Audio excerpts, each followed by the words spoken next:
Hey, I'm Alex, and welcome to Hallucination. If you love true horror stories, consider subscribing.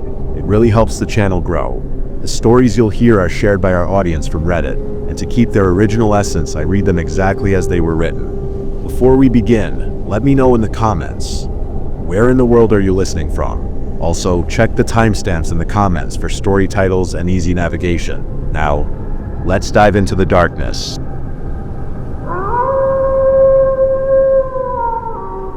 These events happened when I was around 6 or 7. Around 2001, we lived in a small community close to Gordo, Alabama.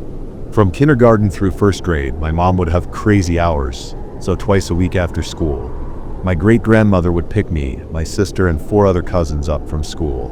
We would head to my grandparents' home where they had an awesome treehouse in front, yard right next to a big sunflower field that my grandparents would make homemade bakes. Sunflower seeds from... One of the things we would do is search the yard for cold rocks and old arrowheads. Once we found them, we would pick who had the coolest find and leave them in the treehouse. My great-grandmother would call us into the house to get something to eat, and just like clockwork she came. Up the old dirt road hidden by trees lived an old woman. She had to be in her 70s at least, and she lived completely alone. Now we kids never had any interaction with her, but my grandfather would call her that witch woman. Apparently they had a few minor alterations, and she wasn't fond of him, nor his family. The woman was tall and lean, with a hunched back. She had curly gray hair and appeared much older than the 70s. She would always wear plain, dull dresses, and she walked with a cane and a limp. They'll never forget seeing her waddle up the road. Anytime she would go inside the house, after coming from inside the treehouse, we would take our food and watch through the screen door as the witch woman in question would begin her walk up the long dirt road. I remember seeing her pick up speed as she hobbled across the paved road to my grandparents' yard. Every time she would climb the wooden steps nailed to the tree and enter our treehouse, carrying the pillowcase, she would stay up there for only a few minutes, and then she'd start down again. Carrying the pillowcase over her shoulder, she'd walk right back towards her home. However, every time before crossing the road, she would look back at our treehouse and scowl like she wanted to rip it to pieces with her bare hands. She would leave when we go right back out there, and some of it, if not all the treasures we found, it would be gone. She never came when we were outside, which makes me think she would watch us. My grandfather said that she was fairly harmless, and honestly just thought she had a bad case of dementia with no family to look after her. I had many nightmares as a kid about the old witch woman. As adults, we look back and think how freaky it all was. But back then, we just made up stories about her to creep each other out. I still wonder to this day what she did with all of our treasures. I have 3 stories. All of them happened in Decatur, Alabama, a city in North Alabama. Here's the first one. A woman was walking through the parking lot and a man backed into her allegedly on purpose. Once he got out of the car, he had rubbed the woman's blood on his face. Here's the actual article. A Huntsville man is in the Morgan County Jail after the police say he killed a woman with his car in a Walmart parking lot Thursday night. Preston Nelson is charged with murder, accused of intentionally running into Sherry Sane with his car. She was pronounced dead at the scene. One woman saw the whole scene unfold as she was walking out of the Walmart behind Sane. She said that it was something that she never thought she'd walk out and see. He was slowly pulling out of the parking lot, out of the parking space, and the closer he got to her, it was like he gassed it, said Amy Brown. So when he hit her like it was just right between the cars, Nelson tried to drive away, but his car stalled. His car kept going dead. That's the only reason he came to a stop there. She said that he came back to Sane and did something Brown will never forget. He comes and kneels down beside her body and he takes his hand and he rubs her blood and then just all over his face. It was very malicious. It was. Furthermore, it seemed like it was done intentionally, said Brown. And to this day, he has no reason for why he did this. Steve Perkins, the Decatur man, was killed in his front yard during an officer-involved shooting. Shooting on September 29th. Steve Perkins, 39, was accused of pointing a handgun equipped with a light at a Decatur police officer, causing the officer to fire at Perkins. According to news released from the Alabama law enforcement agency State Bureau of Investigation, Decatur police say they received a call at about 1:30 a.m. from a towing company, claiming they had attempted to repossess a car on Ryan Drive. However, they said that the vehicle owner identified as Perkins threatened the tow truck driver with a handgun and the driver fled the scene. Police returned to the scene with the driver, and the police say Perkins once again came out from the house with a gun and continued to threaten the driver. Perkins was then shot by an officer and died from his injuries at a hospital. Ring doorbell camera footage of the incident from Perkins' neighbors circulated through social media, causing a public outcry as people questioned why Perkins was shot. Following Perkins' death, community members have repeatedly come together in protest, demanding transparency and answers from the police. Perkins' family, friends, neighbors, and others say they're tired of seeing their brothers and sisters killed by law enforcement. Although there have been calls for the release of body camera footage, a statement from the Decatur police chief revealed that decision is out of his hands since Area is conducting the investigation and maintains the evidence.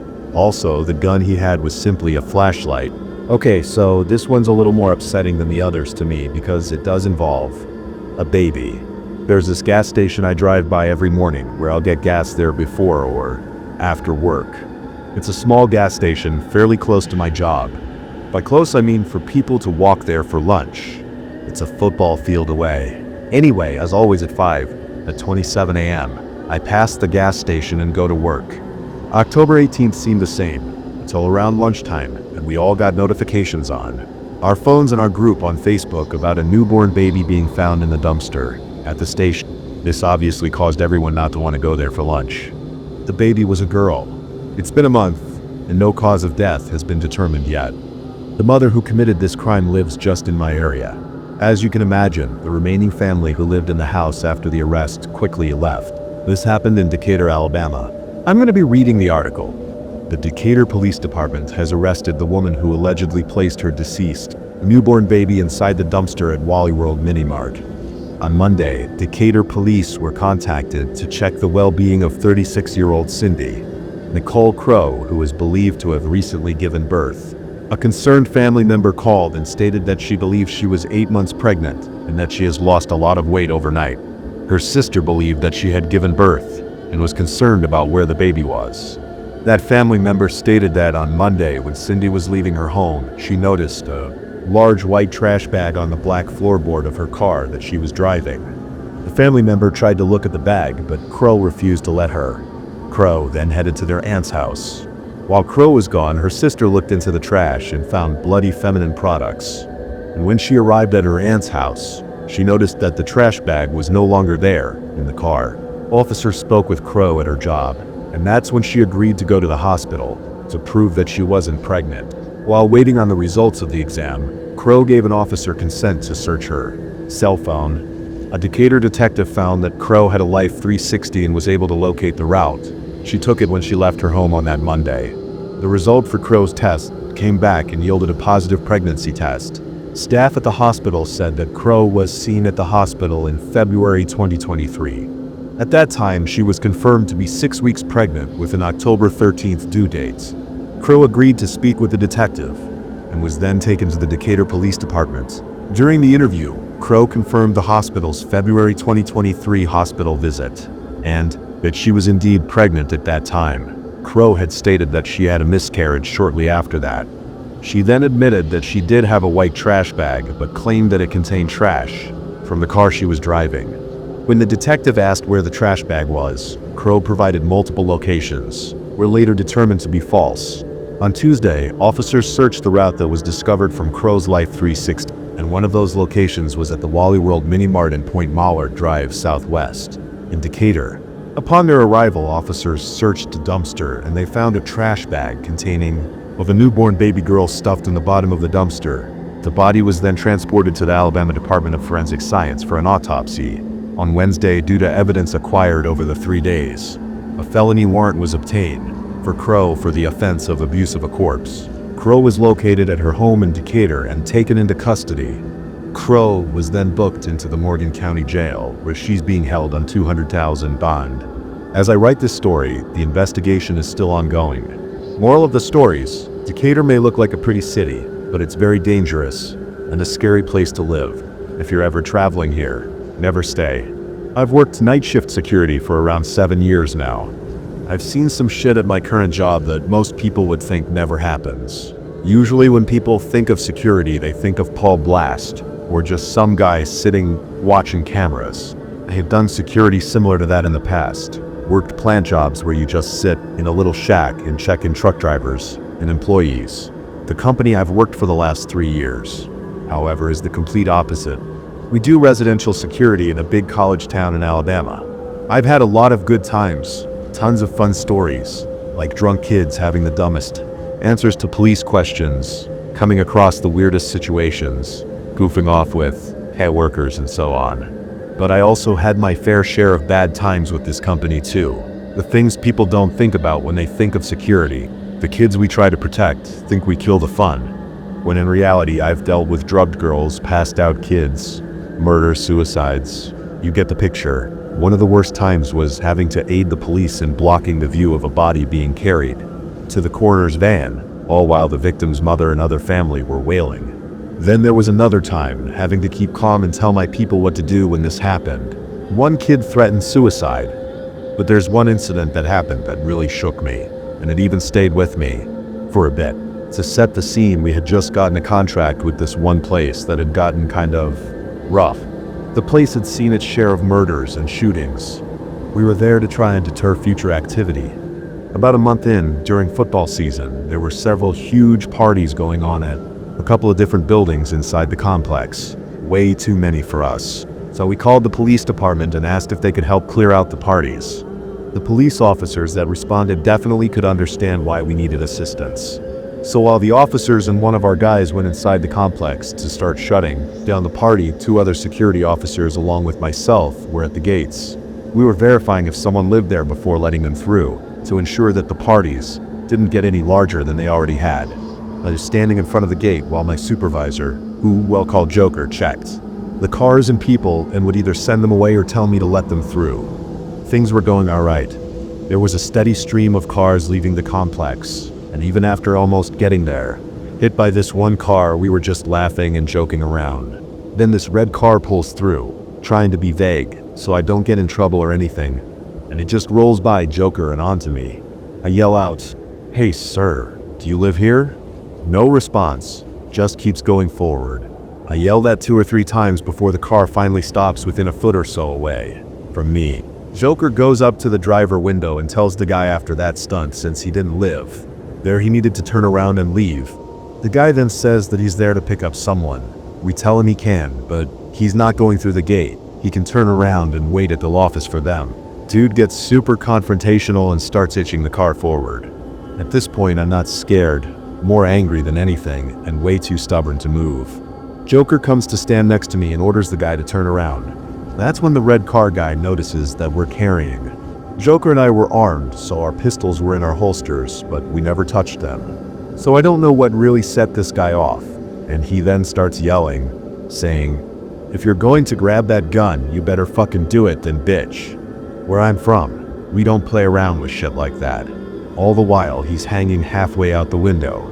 At this point, Joker gets the guy's attention on him so that I can make my way to a different place. Angle to call 911. I call and inform dispatch that we're gonna need additional officers on scene and that this guy was getting more and more belligerent.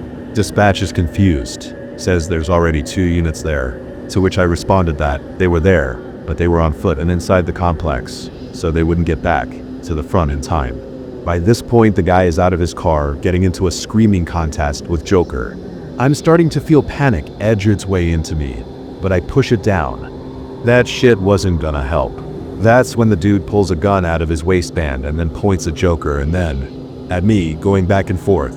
It's funny, because in your mind you'll come up with all these scenarios of something like this about how you'll feel or what you'll do. Well, what came into my mind was, I wonder how loud it's gonna be. If I remember correctly, what Joker thought was, is that a Glock or something else? I tell dispatch that the guy has a gun, a handgun of some kind, and he was threatening to shoot us. Joker gets the guy's attention back on him. These girls that were in the vehicle behind this guy get out and are standing near telling him to chill while also telling us to stop shining our flashlights towards him. Which I suppose is fear, but at the moment, our main thought was since he had a weapon, we damn well wanted to be able to see where he points it. Dispatch still misunderstood the situation, and we're now having the officers walk back, on foot instead of sending an additional unit. My hand is on my sidearm, praying that I don't have to use it, trying to calculate the likelihood of me getting a shot off without hitting the girls near him and without Joker getting hurt. That's when we faintly heard the police radios walking back towards the front. He must have heard them too, because he got in his car and turned around. He pulled off into the road, still waving his gun around, but took off down the road. By the time the police got back to their cruisers, they took off after him, but they never caught him, and we haven't seen him since. When it was all said and done, Joker and I walked to benches near the office, sat down, and I jokingly joke, let's maybe not tell our wives about this. Everyone I've told this story says we should have immediately shot the guy as soon as he started waving a gun around. I get it, neutralize the threat and whatnot, but it's really hard to do that at the moment. When those girls got involved, it upped the chances of us not hitting the guy at all, and then they get hurt. Plus, we really didn't want a murder on our hands. There's just too many factors involved that people don't think about. I was kind of quiet the rest of the night, and a bit shaky, not going to lie. I remember going home, downing a shot of whiskey, cuddling with my wife, and just playing it over and over in my head. The next night, Joker had asked me if I was alright, and if I was going to quit because of this. It didn't, and we've been battle buddies, so to say, ever since. Hell, we're best friends at this point, and we work together almost seamlessly. This happened before I was born, but it's a story I've heard multiple times. The details may not all be exactly correct, but close enough. It was the mid-1990s. My aunt decided to take my sister, who was 3, and my cousin, who was 7, to a park near her house. This is a really nice park with multiple streams, a cave entrance, and a handful of separate playgrounds. My cousin and my sister were playing and having fun when a woman walked up to my aunt, chatted with her for a bit, then asked if she could give my cousin and sister some candy. My aunt didn't think much of this for 3 reasons. 1, it was a woman, and I know women can be dangerous too, but people are often way more trusting towards women. 2, back then people were just generally more friendly and social from what I've seen, heard anyway. And 3, my aunt was just a very laid-back person. While the woman was giving my sister some candy, my cousin Phil took all of it. My aunt's attention for a brief moment. When she turned back, the woman was now carrying my sister away in her arms. My aunt ran after her, jumped on her, and grabbed my sister back. The woman then ran to a car close by and took off. My sister's a really awesome person, and I'm so glad my aunt had the chance and ability to save her from being taken before I ever got the chance to meet her. My aunt actually passed away this year. We didn't always get along, but I really miss her so much. I'm so thankful that my aunt saved my sister. Thank God for that. I'm a 30-year-old female, but the story took place when I was about 5 years old. So my personal memory is a bit hazy. A few years ago, I was casually telling the story to some of my friends, blissfully unaware of how serious and dangerous of a situation I was actually in during this story. I recounted the memory, thinking I was just telling a funny story about a crazy encounter with a homeless person, but the more I talked, the more I remembered. Suddenly, I became brutally aware that this wasn't even a funny story about a homeless person. This was an attempted kidnapping. Because I was so young, I had to ask my dad, who was present for this, to help me piece together the memories. Because I had to question if my conclusion was correct. Surely I had to be remembering it incorrectly, right? Wrong. My dad confirmed the memory that it did in fact happen, and he filled in the missing pieces for me. The truth was much scarier than what I remembered. Here's our combined memories of that day. Some quick background. My mom and dad broke up shortly after she became pregnant with me, so I never lived with my dad, and instead lived with my mom and stepdad. My dad had picked me up that Saturday, as he did every week, and we hung out that day with his friends from out of town. An important detail of this story is that I live in a major city that is known for many things, but especially for an area that has one of the worst heroin epidemics in the country. We happened to be in that area to go to a particular store, and we were all standing behind my dad's van while the adults talked after we left the store. I eventually decided to sit in the van because all the adult talk was just getting really boring at that point, and I wanted to play with the Barbies that my dad got me and eat my candy. My dad had one of those old vans that had the smaller triangular windows up front. would push outward next to the main, larger window that you had to roll down. I had that open while I entertained myself with my new toys and snacks. My dad and his friends were still behind the van, but I appeared to be a child alone. We were approaching from the front. Here's another important detail. I was playing with my Barbies when I was suddenly interrupted by a person who walked up in a hurry to the van to speak to me. I honestly couldn't even remember their gender for the longest time, and my dad had to tell me that it was a woman, because all I could remember was they had messy white hair, came down to their ears, and they appeared to be homeless based on their clothes. The woman came up to me in a panic, then saying, "We have to go. I have to take you to your mom and dad. There's been a real bad emergency. You have to come with me now." Here's where overthinking probably saved my life. Because even at the age of 5, I was so curious and asked so many questions. I actually sat there for a bit trying to process what she was saying. Instead of panicking with her and getting out, I thought to myself, my mom and my dad, why would they be together? My mom would be with my stepdad, and my dad's right here. I thought to myself. While I was silencing these thoughts, the woman became more frantic, and she started pulling on the car door handle while saying, "We need to hurry and leave right now. Do you want them to die?" At this point, I'm really scared because I'm a little girl, and I'm very aware of death. So telling me that my parents are gonna die sincerely put fear in me, but I was still hesitant because she's still scaring me, pulling on the door so aggressively. Thankfully, however, the door was locked, and I'll always be grateful that I actually listened to my dad when he told me to lock it for once. While she frantically yanked at the door, yelling and trying to get me to panic, my dad finally heard, and he then ran over to see what the commotion was. The woman's demeanor completely changed at that point. She got softer at first, and she tried to reassure my dad that she knew me.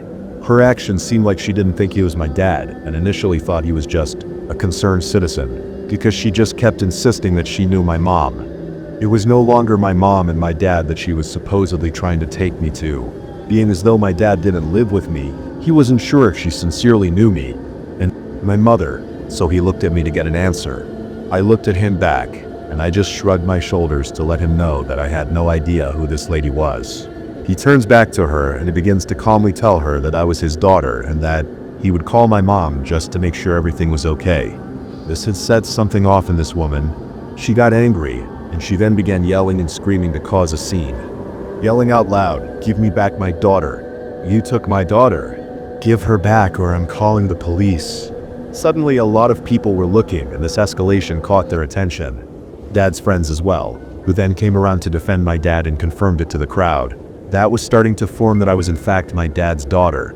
The woman started trying to look around, looking for someone to help her to essentially remove me from the safety of my father. When she started to see that the crowd didn't seem to favor her, again she appeared homeless, and I don't think I looked like I could have been her daughter, even if she didn't appear to be, because she was the age of a grandmother versus a mother and were two different ethnicities. Finally, and very suddenly, mid-sentence of defending herself, she just suddenly turns around and runs away very fast. Everyone was just so shocked that no one even chased her. Not that there was really much to do so, because technically a crime wasn't even successfully committed. When my dad recounted the story to me, he said that it was something that was really scary him, because he noticed that woman prior to all of us going into the store, and she was also with a very shady looking man who was nowhere to be found during this scene. He said the interaction that he saw of the two of them looked like she was begging for something, and the man wasn't interested in what she was saying. My dad said seeing that always made him feel like her goal was to sell me to the man, to get drugs. In that area, that's a completely irrational and possible outcome in a situation like that. I would also explain why she was so frantic and in a hurry. The three of my parents, but especially my dad, would constantly drill into me the realness of kidnapping and what happens to a lot of those ads from a really early age, which I'm honestly very thankful for it, as it kept me on my toes for other very scary situations that I found myself growing up in this city. My dad always said, "Be careful, because if a visit takes you away from me, I will die of a broken heart." But I always wondered why he said visit, since in Spanish it translates to elderly man or elderly woman. Elderly people aren't really intimidating even at that age, but in hindsight, I see it's because a visit tried to take me before. I think that became a real trauma for my dad, honestly.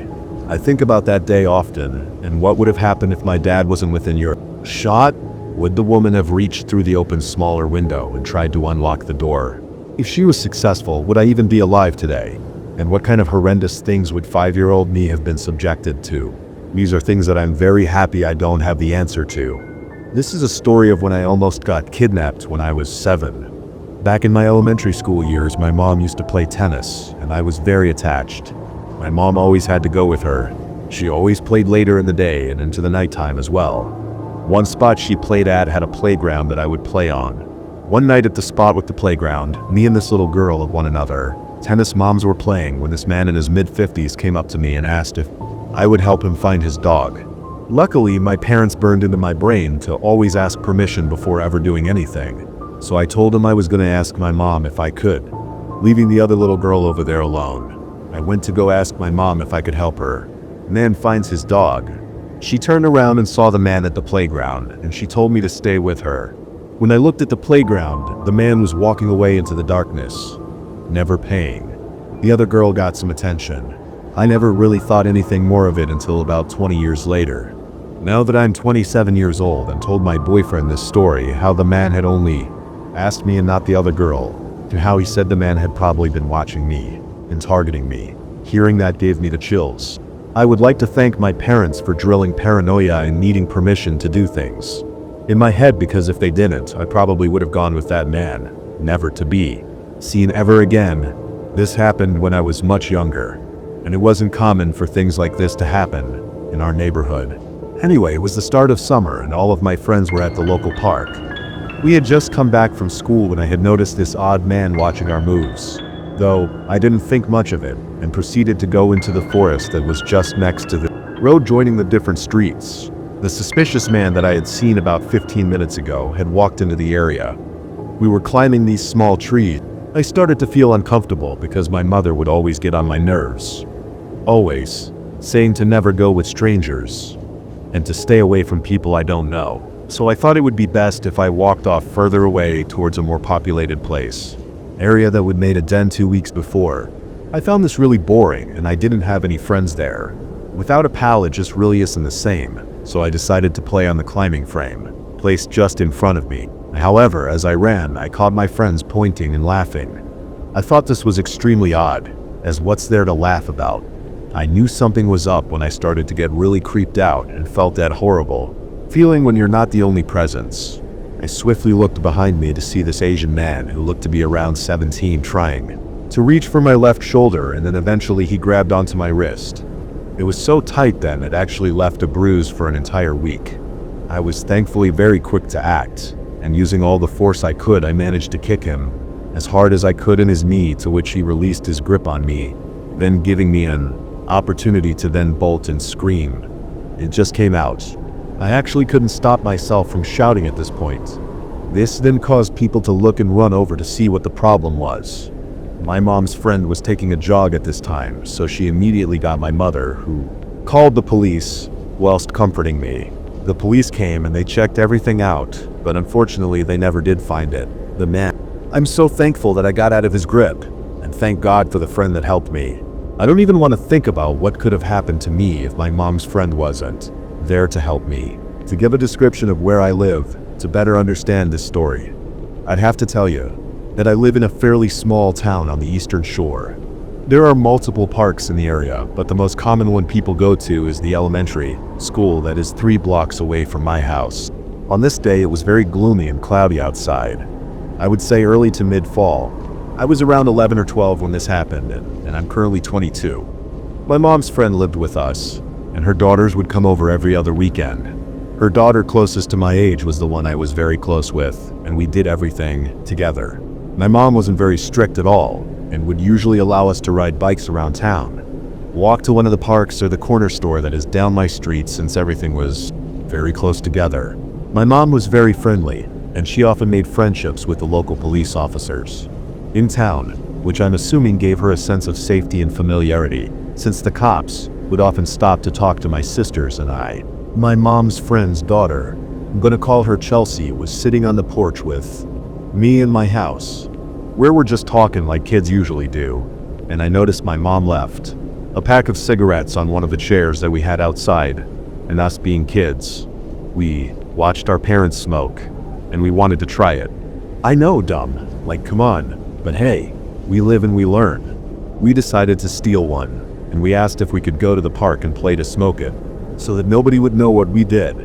In the process of asking, my younger 6-year-old sister overheard and wanted to come along. I think everybody with siblings knows that irritating feeling whenever they ask to tag along. But we had to take her, or we couldn't go, so we grabbed our jackets and walked out, happy selves, to the park.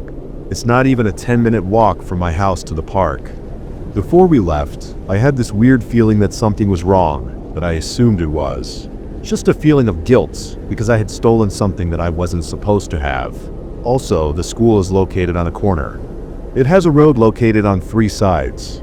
The front of the school, the right side of the school where the buses would go to drop the kids off, and the back behind the parking lot, and the baseball fields. The left side of the school had houses lined all down the street. There are 2 ways to enter the park, in the front through a fence that's off to the left of the building, or you can walk down the side of the school through the bus stop, and then through the parking lot that stretched the entire back portion of the school. That route is usually longer though. We of course went through the gates. That's in the fence because it takes you right to the park. We, being kids, just started swinging on the swings and just wanted to do what kids do. At one point we decided to walk to the baseball fields, completely forgetting what we originally were came to do. The baseball fields had a tall fence that went completely around it, then stopped at the parking lot. Chelsea and my sister were just spinning around in circles and chasing after each other. I was standing close to the parking lot, just watching them and looking at the sky when I then got this really weird feeling. It felt like the entire park was once filled with birds chirping, cars riding by, and just typical sounds that a town makes to then complete silence. I look up, and I notice a man walking by the fence that lined the road behind the school. He was wearing a tie-dye hoodie with the hood up, and he was walking with his head down. I instantly got chills and the hair on my body then stood up. It was a feeling that I had never had before. I then called my sister and Chelsea over to me. I told them that something didn't feel right about that guy, and if I told them to run, they needed to run to the fence with the gate. There's a huge stretch of parking lot and sidewalk that goes from the parking lot to the fence with the gate. Probably a 5-minute walk if you're walking, but maybe about 2 minutes if you're running. I watched him the entire time as he walked from the road behind the school to the road. That led to the side of the school where the buses dropped off the kids. At this point, we were standing in an area in the parking lot closest to the actual park. If we needed to run, we could get to the gate without wasting too much energy. Because we still had 3 blocks to walk in order to get to my house.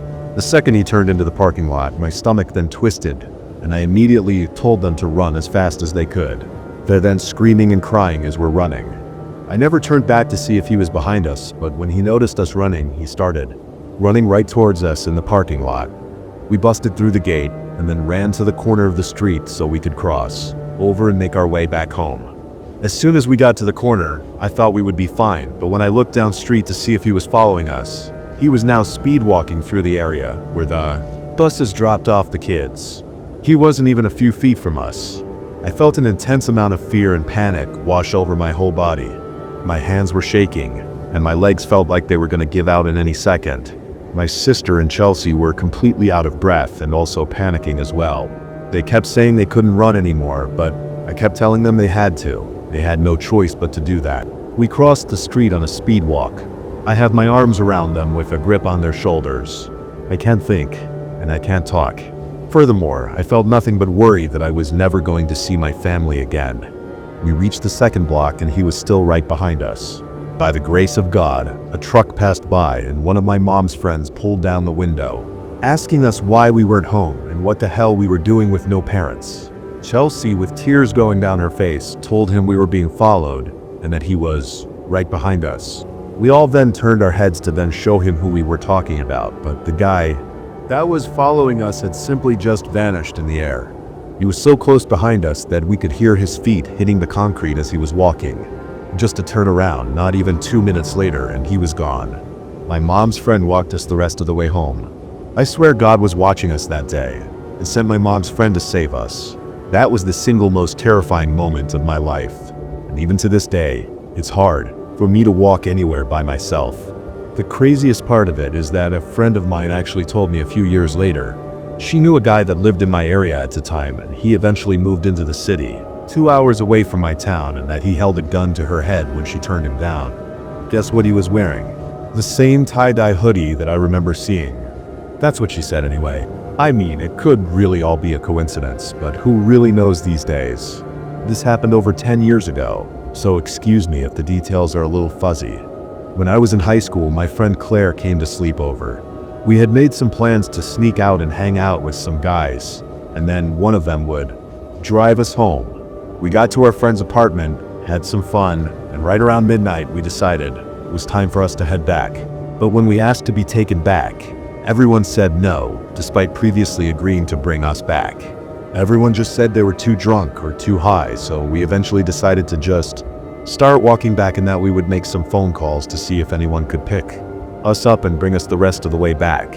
My house was a good 20 minutes away by car on the highway, so there was no way we were walking all the way back. The apartment was towards the back of the complex, so we started making our way to the entrance. We don't even get halfway there before a car starts slowly rolling up behind us. I was 15 or 16 at the time and very naive to the ways of the world, so I wasn't either concerned. But Claire was a little smarter than me that night. She tells me to start walking faster, so we start walking faster. The car also picks up their pace behind us. And again, she tells me to walk faster, so we start moving as fast as we can. And that's when the car pulled slightly in front of us, and two of the passenger doors then swing open and two men get out. Realizing there's no walking faster to get out of this situation, she then instructs, "I want to run now." So she takes off running, and I follow her. She runs towards a group of parked cars and jumps behind a pickup truck. And for a minute, we just hope and pray that we weren't spotted. This is where the details get a little fuzzy. One of them must have gotten back in the car at some point, as there was only one of them following us behind the truck. We hear a set of footsteps quickly approaching, and she quietly indicates that we're going into stealth mode now. The man is now on the other side of the truck that we're hiding behind. He's circling the truck looking for us, and we're slowly and quietly circling it on the opposite side to avoid being spotted. It honestly felt like a scene from a movie or a video game. We somehow managed to do 2 or 3 circles around the vehicle without being detected. By the grace of God, he gives up and decides to just go back to the car with his friends. This is our one shot to get away, so she told me to run again. So we ran for what felt like an eternity, but in reality it was probably only about 15 to 20 seconds. We find the pool house area, then find a spot to hide. We're hidden behind some fences and bushes, and we're anxiously waiting to see if they would discover us. Our car pulls around to the pool house, and we're biting our nails just hoping they don't stop and get out. The car slowly drives away, and we then realize we haven't been spotted. We're at least safe for now, but the car circled around the apartment complex for hours and literally hours. They really weren't giving up on looking for us. We were safe for the time being, but now we needed to find a way out of there. It was the middle of winter, and of course we were dressed to impress the guys we went to hang out with. So short shorts and revealing tops. We were freezing. We found a dirty, disgusting Captain America blanket that we huddled up under while making phone calls to find someone to pick us up. We tried contacting the guys at the apartment, but no one answered our calls. None of our friends answered our calls either. We just felt completely alone and totally hopeless at this point. But around 5 a.m., someone had finally answered, and they said they would pick us up. This was the best news I'd ever heard in my life. Our friend gets to the apartment complex, but they can't find the pool house. The group of men is still constantly circling around, so there's no way we're coming out of hiding. We managed to figure out where our friend is at with a little detective work. We figure out what building they're facing, what's in front of them, as well as if there are dumpsters nearby, etc. We finally figure out where they're at, so we make a run for it. We spotted their car and then hopped in as fast as we could. "Go, go, get out of here," we tell them, and our friend speeds off towards the entrance. We passed the group of men on the way out, and that was the last we saw of them. Furthermore, we made it back home around 6 a.m., just in time to sneak back in without my parents ever knowing. We even left. If Claire hadn't been with me that night, I definitely would have been abducted, raped, and possibly even killed. I'm so thankful for Claire and our friend that picked us up, but a big fuck you to the adult men we went to hang out with as teenagers, and especially Fuck you to the guys that intended to harm us. On a much happier note, I'm now very diligent and aware of my surroundings. And we washed the dirty Captain America blanket and actually shared custody of it for years after this encounter. I'm not even sure where to begin with this, whether it was two separate incidents or related. I can be sure. Anyway, to start off, I'm a small town southern girl. I mean a town small enough where you never have to lock your doors. Be that as it may, I've always had problems believing that people are real monsters. But life has a way of kicking you with the truth. My husband and I left the small town to move back to the place that he's from, a city almost, 2,000 miles away, family health, job opportunities, things like that. We moved into an apartment that was considered to be in a bad part of town, and I was quick to always lock my doors. Everything, especially with our son, who was 6 or 7 when this incident took place back in 2020. I should note that there are 2 incidents in this story. The first happened when my husband first started working as a correctional officer for the state. I won't say which one, as it's really not that important. Anyway, when he was hired, he was working evenings/nights, leaving me home with our son. When the pandemic hit, he was considered one of the essential employees, and therefore would work his regular shifts.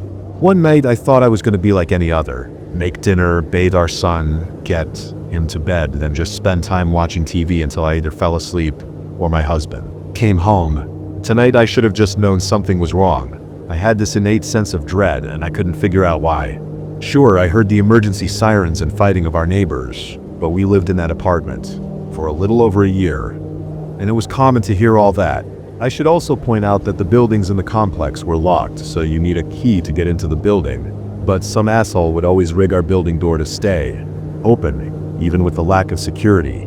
I was in the kitchen cooking dinner, as my son had played on the floor with his toys, and I kept the TV noise low so as to not disturb anyone. Because I kept it quiet, I could hear everything going on inside the apartment. So when I heard of someone messing with my door, clearly trying to break in, I knew it was far too early for my husband was off, and immediately grabbed a butcher knife. I told my son to hide under the dining table, and I gave him a small steak knife, and he must have heard the panic in my voice, because without a word he silently did as I said. As I made sure that he was safely hidden, I could still hear whoever it was trying to pick open the deadbolt. Once I was sure my son was safe, I clutched the butcher knife and tiptoed into the door, shaking like crazy. They got the deadbolt unlocked a few minutes later. I say this because when they opened my door, there were 2 men, about 5'9", 5'10", both of them with guns in the waistbands of their pants. I didn't even think at this point, instead going on full motherly protection. Before either one of them could set foot across the threshold, I shot my hand out, knife pointed, directly between the eyes of one of them, and then screamed. I swear to God, if you don't get the fuck out of my damn apartment, I'm going to make damn sure that you wish you were never born. Either they forgot they were carrying, or the guns were fake, or maybe I was just surprised and scared them. I don't know. I just know the color drained from their faces, and they ran away and out of the building, calling me a crazy white bitch. About 2 weeks to a month later, we adopted a Siberian Husky mix named Soda. Soda is not the typical Husky. Instead, he likes to lounge around and is generally pretty quiet. With my husband working all the time and me being a stay-at-home mom, it was really no big deal, to be sure. The dog had his daily walks. One night a couple of days after we adopted Soda, I took him out to do his business. Now, as a general thing with me, I always have headphones in, as I don't want to bother people or I'm writing. I need to focus. This night was no other, and instead of a full walk around the area, I kept him in the yard around my apartment building. It was extremely dark out even with the streetlights, and I wanted to stay close to my unit. The building has a fence around it with some yard space, just like a painted country fence. Anyway, I had my headphones in listening to music with my back to the fence. I faintly noticed headlights from what I thought was a passing vehicle. I didn't see the car stop at the fence corner, nor the men getting out and coming up behind me. As a side note, I should point out that I'm no taller than 5'0", and I weigh about 130 pounds, and my husky weighed almost as much as I do. I was really wondering why he wasn't doing his business, thinking maybe he was just getting it, a sense of the area. That was when his head turned and then lowered. I thought my own dog was looking at me and snarling at me, but I then turned and saw these guys jump the fence with knives in their hands. At the time it was cold outside and there was still a mask mandate in effect, so I never did. Saw their faces. This part scared the shit out of me. I thought for sure I would die, or maybe even get kidnapped or worse. But my dog began to growl, and without warning leapt right past me and then jumped on one of the men, sinking his teeth in the guy's shoulder. The movement was so sudden that I kind of just stood there speechless, and the other guy that my dog hadn't jumped on then ran back to his white SUV. No license plate. The one my dog had jumped on had managed to struggle free, tearing his hoodie in the process. Before he too had taken off back to the SUV, the two guys gunned it out of there so fast that the tires screamed on the pavement before they disappeared down a dark street. I was in shock after that, absent-mindedly petting Soden and calling him a good boy. The dog does his business as if nothing had happened. We go back upstairs to the apartment and still in shock. I don't even realize how hard I shut the door, waking up my husband after he'd gone to bed. He was understandably angry at first, then asking what the fuck's going on. It was only when he saw my face, how numb I was, that he guided me to sit down and tell him what happened. It took me a while, at least an hour, before I reacted or even spoke. I was almost catatonic. I never had someone attempt to do that to me before. Sure, I've had my fair share of horror story issue experiences, but never an attempted kidnapping. When I finally told him, my voice was so quiet he could barely hear me, and I ended up having to repeat myself. It was only then that the gravity of the situation finally kicked me in the face. I started shaking, crying and panicking so hard I couldn't breathe and wrenched in the bathroom. I held it together just long enough to get it out. Once that had passed, my husband insisted I called the cops. It took about 20 minutes of coaxing, but I did. They showed up and I spent 2 hours with a couple of officers trying to explain the whole situation. One of the officers had to sit me down and guide me through another panic attack. After I told them everything, they suggested I change my routine and that they would be doing some follow-ups with the leasing office to get security footage to catch the guys responsible. The cops showed up to the leasing office about an hour after they opened, but they had kept the doors locked during business hours and wouldn't answer the door. The officers told me this, and then explained they drove around the complex to look for it. Security cameras, but they found none. So they found out and then told me that the security the leasing office possessed was only one camera, which was pointed in the main office, and that was it. So not only would these dickheads not answer the door, they also had no security footage, and they boast of excellent security. Yeah, my ass. Like I said before, I don't know if the two incidents of what happened to me are related or not. I personally don't think they are, but it was still very frightening to be in a location that I'm supposed to consider my home and then have my own home broken into. And I am almost abducted right out of my yard.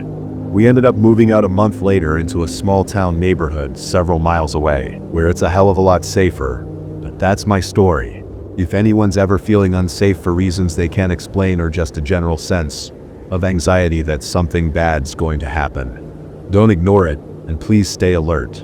I was 22 when this happened. I was in my apartment late at night, and I was just putting some things away in my closet and making my bed. At about 11:45, I heard a loud knocking on my door, and I then heard a guy's voice, in a terrified tone. "Michael, it's Jason. Open the door real quick.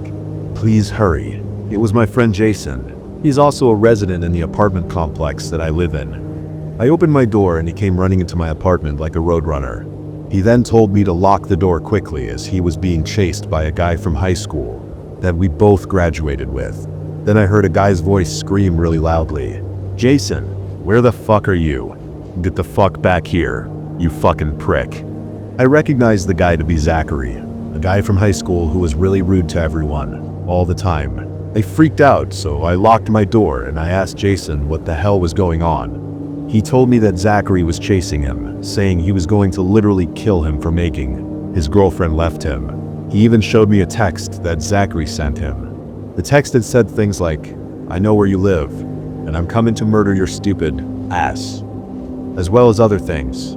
For example, "You're going to pay for making my girlfriend dump me, you fucking traitor." Zachary had also sent Jason a photo of himself with a terrifying angry look on his face, holding a handgun, and then another text that said "prepare to die." Finally, Zachary's girlfriend left him for constantly being aggressive and demanding, and that Jason showed her evidence on his phone of him being like that. He showed me the video as well. Afterward, I called the police, and I told them to hurry. Jason then took my phone, and he told the police what Zachary was wearing, so they knew who to catch. Right after I hung up my phone, when Jason gave it back to me, we hid in my bathroom, and then locked the door. There was then a loud pounding on my apartment door, followed by Zachary screaming, "Open up this fucking second. Jason, I know you're in there with Michael." I went to the door and then screamed to Zachary that the police were called, and they're on their way. Jason was still hiding in my bathroom with the door locked.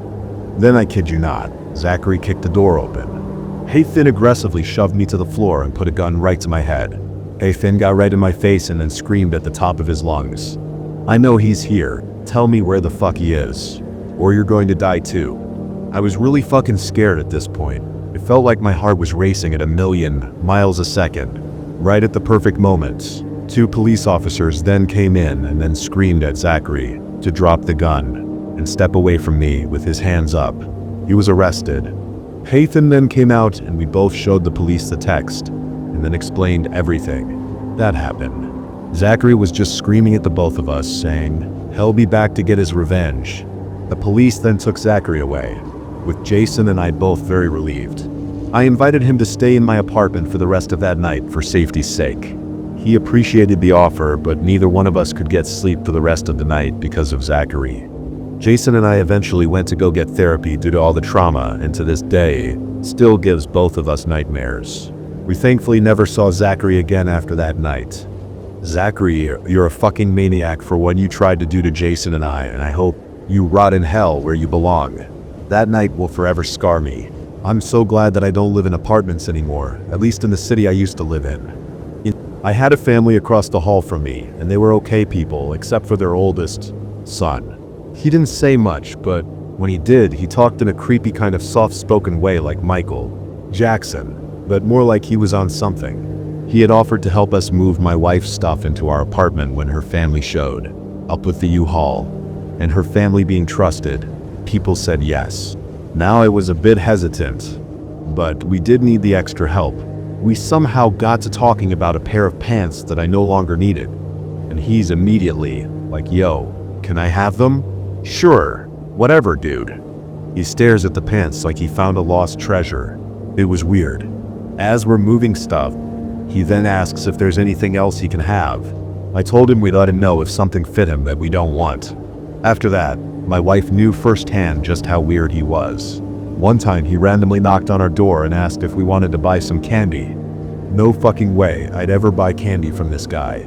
Fast forward a few months later and some unrelated stuff in our apartment was being made. We were uneasy and we were seriously considering not renewing our lease. I knew it was time to leave when we woke up at 6 a.m. one morning to hear that police shouting, "It's the police, open up." We have a search warrant. They shout 2 more times, and then we hear a loud crack, and we see through the people that they busted down a door. A week later, the family moved out.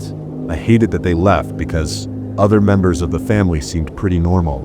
Unfortunately, a week or 2 later, we see the older creepy-ass son hanging around our hallway. I nodded to him on my way out to get the mail, and I then called my wife like, "He's still here? What the hell?" She says I should strike up a conversation to find out if his family's still here, and then I'm confused even though we saw them taking out furniture. So when I came back to the apartment, I had made eye contact and I asked how his family's doing. "They're good." He responds, "Cool, good to hear. I haven't seen you all around lately. I thought I saw them moving stuff out." "Wait, did you all move?" "Yeah, they moved." I ended the conversation soon after, and then went back into my own apartment. If they moved, why the hell is he hanging around our hallway? The only thing I can think of is that maybe the older son was into drugs, which would explain his weird behavior. Then the police caught him buying or selling drugs, and busted down his family's place, because it's his address. Maybe they didn't take him with them because they didn't want part of his lifestyle. It's really the only thing I can make out of it, and we only saw him a couple more times before we moved. We barely landed an opening in an apartment on the other side of the town, which is much safer. Our budget was really tight, but it was well worth it, and I'm so glad that I don't live in that area anymore. Peace, love, and be safe and vigilant out there. Everyone please, So the story is going to be a story that may trigger some people, as it mentions sexuality, assaults. So I just wanted to give a warning. My name is Julia, and this happened on the night of my 16th birthday. I had gone out with my boyfriend that night, and of course I had an early curfew because my mom absolutely hated him, so I arrived home by 9 p.m.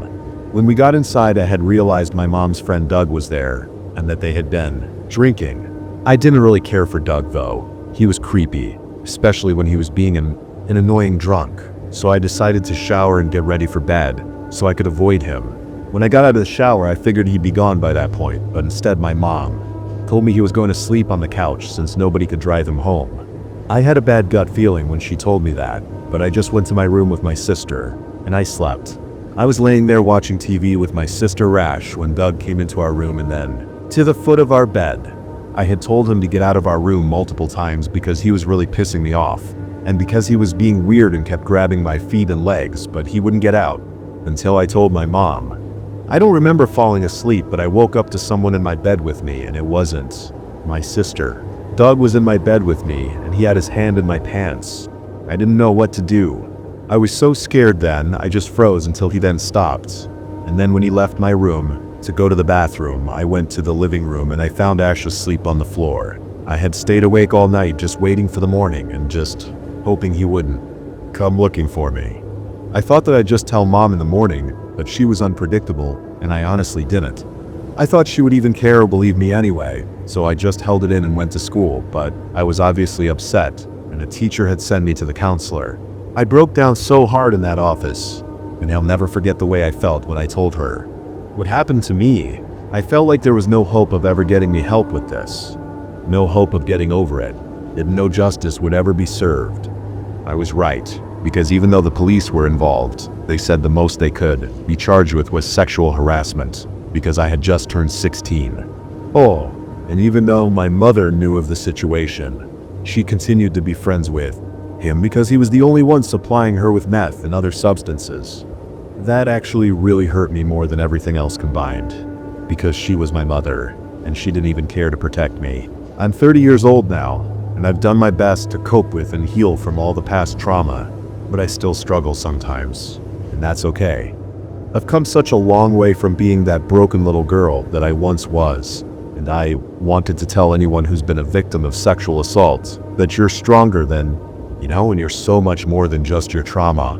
Thanks for listening to everyone, and stay safe. This just happened a few days ago, and I'm still in shock. It was basically one bad thing after another. I live in a smaller city, and I had just turned 21, and my family and I decided to go to the casino for my birthday. The casino was located in the downtown area of my state, which isn't the best area. On the way there, I had a really weird feeling.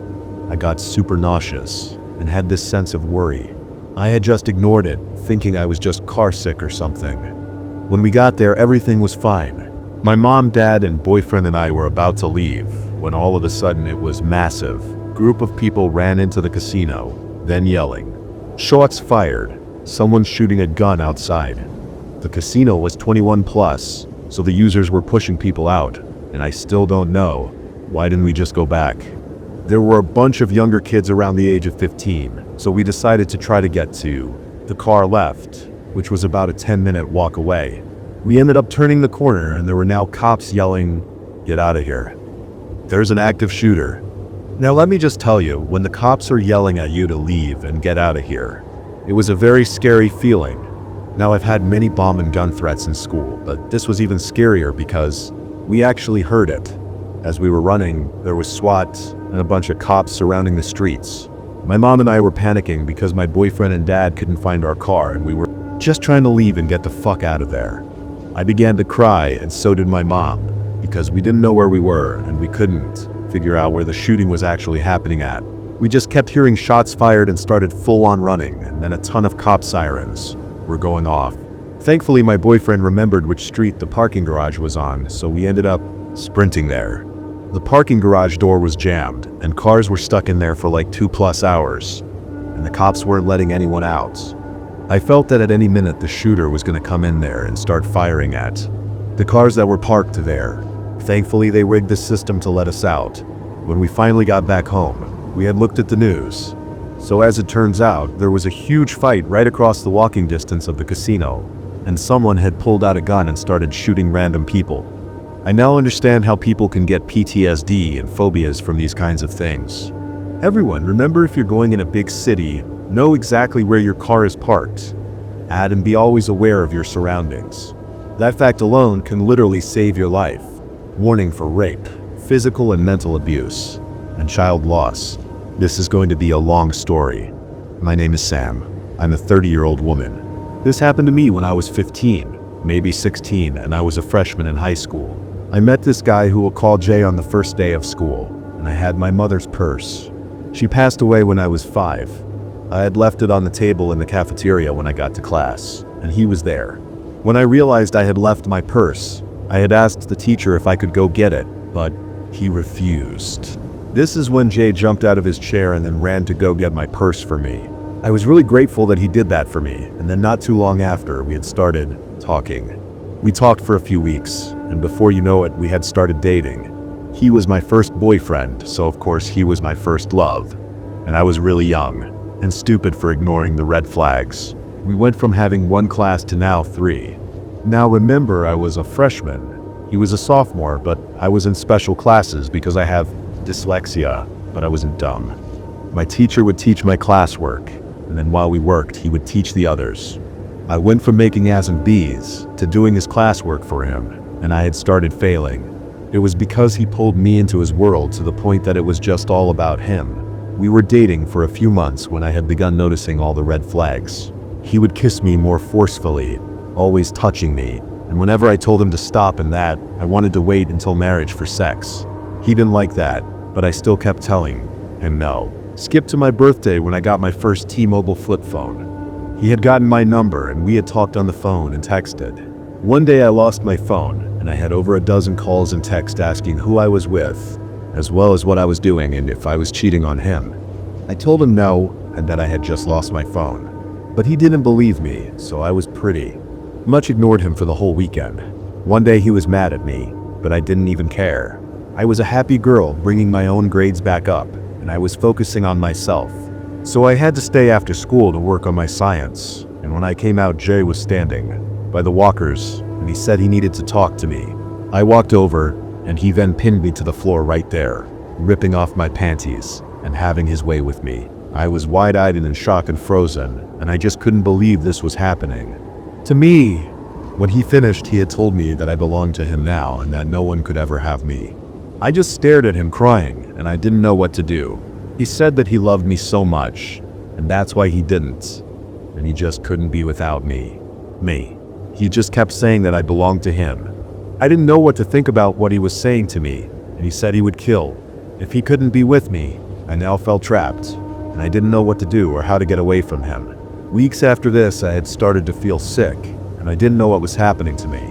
I was a kid myself, and I didn't really know that much about sex, so I had no clue what was happening. Shortly after being sick, I went with a friend out of state to try and get away from everything. Well, while we were on the road, a semi-truck had run a red light and then T-boned our truck. I didn't know what happened as I was asleep when it happened. The only thing I remember was a horn and bright lights, and then bam! The next thing I remember, I was waking up in the hospital connected to tubes and machines, when a bunch of doctors then came in. They were going through everything that happened to me, but the only thing I heard was that I was pregnant and that the baby was lost.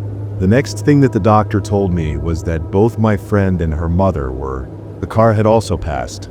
Eventually, weeks later, I was discharged from the hospital, and when I got my phone, I couldn't believe what I saw. I had thousands of messages and calls from Jay asking where the hell I was, and my grandmother had told him what happened. The only thing he was mad about was that I had lost the baby. I had finally decided that I was done with him, and I ended things in person to his face, which was a big mistake. He slapped me across the face and then punched me, telling me that I wasn't going anywhere. He then tried to rape me yet again, but I kicked him in the junk and then took off running. Now I know I should have just blocked him and called the cops at this point, but I just wanted to be left alone, and I just wanted to live my life already. Over the many years, I kept getting messages from him, and I would see him here and there, and he would eventually become my stalker. Even to this day, I still see him sometimes, and and he still tries to send me messages pleading for me to be with him again, but I just ignore him every time. I now carry a knife with me every day, and I'm also learning how to use a gun just so I'll be ready. Furthermore, I also want to mention that I'm now happily married, and I'm about to celebrate 9 years of marriage. My husband knows of him, and he's told me if he ever sees him, he's a dead man walking. To all the ladies out there, please see the red flags and report the rape, and also report the stalking, and have evidence of it. Stay safe out there, everyone. It truly is a crazy, cruel world out there. For context, I'm an 18-year-old female.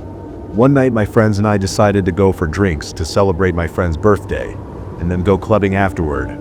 My friends left early around 1 a.m., and I decided to stay because I recognized a few faces, and I didn't want to go home so early. The club had closed at 3, but I got my last drink and left by myself at 2:30. Before drinking this drink, I was already really drunk, but I wanted another one too. I kept my drunkenness going for longer, so I had started walking to my boyfriend's house. That was a 30-minute walk away, and it came to mind that I'm wearing heels and a dress. I call him and meet him, and my phone dies. So I decide to walk home, and he says that he can't walk me, so I just go on my way alone. As I walked through the town, I was trying not to get sick or faint, as I drank way more than I usually did. But as I was doing this, a man approached me from behind and then tugged on my arm.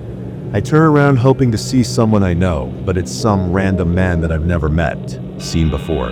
He started giving me compliments and asked for my number. I respectfully decline him and just keep walking. The man then starts shouting at me again to give him my number. At this point though, I was now confused and scared because I knew that my phone was dead, and I was way too drunk to defend myself. So I started screaming and trying to run in my heels when a group of men and women came in. Their 30s and 40s came from a nearby hotel, then comforting me. Their English wasn't perfect, so they didn't really understand much, but had offered to get me a taxi home. I ended up declining because my phone was dead, and I only had Apple Pay. Tom? I know. Well, when I set off to continue my walk, I tried to look around, but I wasn't wearing contacts for my glasses, so it was a little blurry. But I thought I'd be okay. 10 minutes into my walk home after leaving the group, a car appeared and kept passing me several times. Something to know about me is I'm the most paranoid person you'll ever meet. Especially when drunk, I just knew this wasn't good. So when the car turned the corner to turn back around, I then hid behind a wall surrounding apartments. When the car was coming up, it had then stopped for a brief second, and then 2 men got out. There was one short man, and then one tall man, and I recognized one of them to be the same guy that had grabbed me earlier. As soon as I saw this, tears filled my eyes, and I began praying to God. I then ducked and ran behind one of the large apartment blocks, as I could then hear them whistling, trying to lure me out of my hiding spot. As I was hiding there, I then began to throw up all the alcohol I drank and food from earlier. The rest is a bit of a blur, but I did make it home after waiting, and then the next day, as I told my friends about it, one of them told me that the same guy was waiting outside the club, since I am looking very anxious and pacing back and forth, but she didn't really think anything of it. Was that guy waiting for me? How did I not notice him when I left? In all fairness, it was probably my own fault for being stupid enough to walk home myself, drunk with a dead phone. I just thank God that I'm alive and safe, because God only knows what that man and his buddy had planned for me. It was August 2018, in Duncan, Vancouver Island, British Columbia, and it was my guy, friend's 18th birthday. Since we're at Duncan Rednecks, he had opted for a bush party birthday out on Mount Provost, on the forestry pools. This was especially exciting for me, as it was an opportunity to show off my new boyfriend to my friends, and knowing that my ex would be there to make him jealous. My boyfriend lived in Sydney, so by the time he drove up to Duncan, we were already late to head up the mountain. We decided to take his 2016 6-speed Kia Forte instead of taking my hard-to-start 1975 square body dump truck, which in the end was a good idea. It's dark as we're taking it easy, driving down the logging roads to the spot, and as I'm rolling up into the clearing in the woods, I see all my friends' trucks, and then one guy standing there. He out of nowhere just shot a gun up into the air. I didn't think too much of it at first, since most of my friends are hunters or gun enthusiasts, and had parked close to the truck and got out.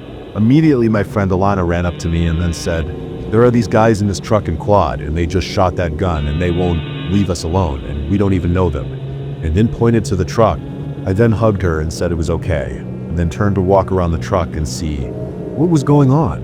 When these two very drunk guys with a loaded gun started pointing at the guys, saying which one of you did it, the guy then pointed at my ex and my guy friend, and also some more of my guy friends. Yelling at them was very angry and aggressive.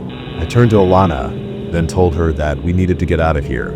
As I was fast walking back to my boyfriend's car, I saw these two girls in the truck telling the guys to stop it.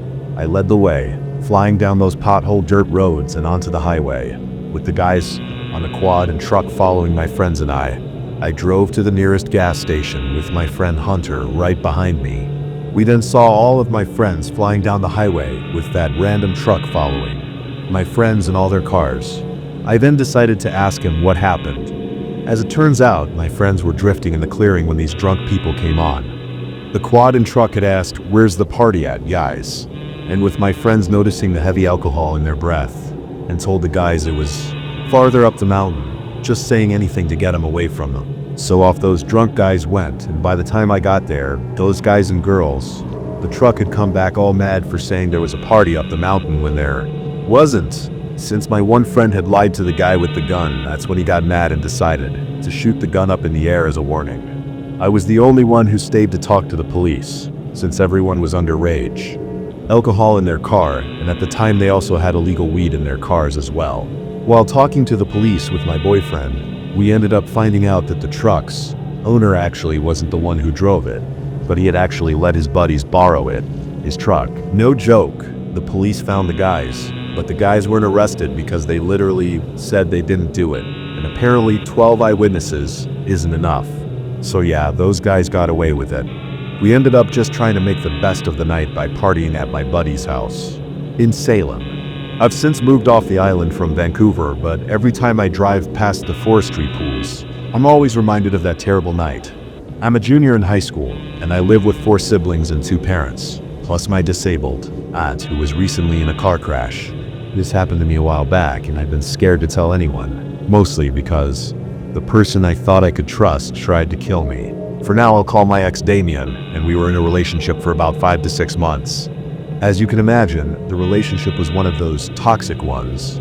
Here's the story. When I first started dating him, he was the ideal boyfriend, the one who takes care of me. You help you with the things you need help with. 2 months into our relationship, my parents had started to see that I was becoming depressed. This was because Damien, within the first month of our relationship, had turned toxic. He would follow me home after school even though we lived 30 minutes away by car.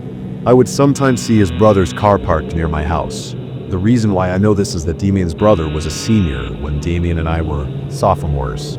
On the back of the car it said, "Congratulations on finishing school, William. Keep in mind, we live in a pretty good area.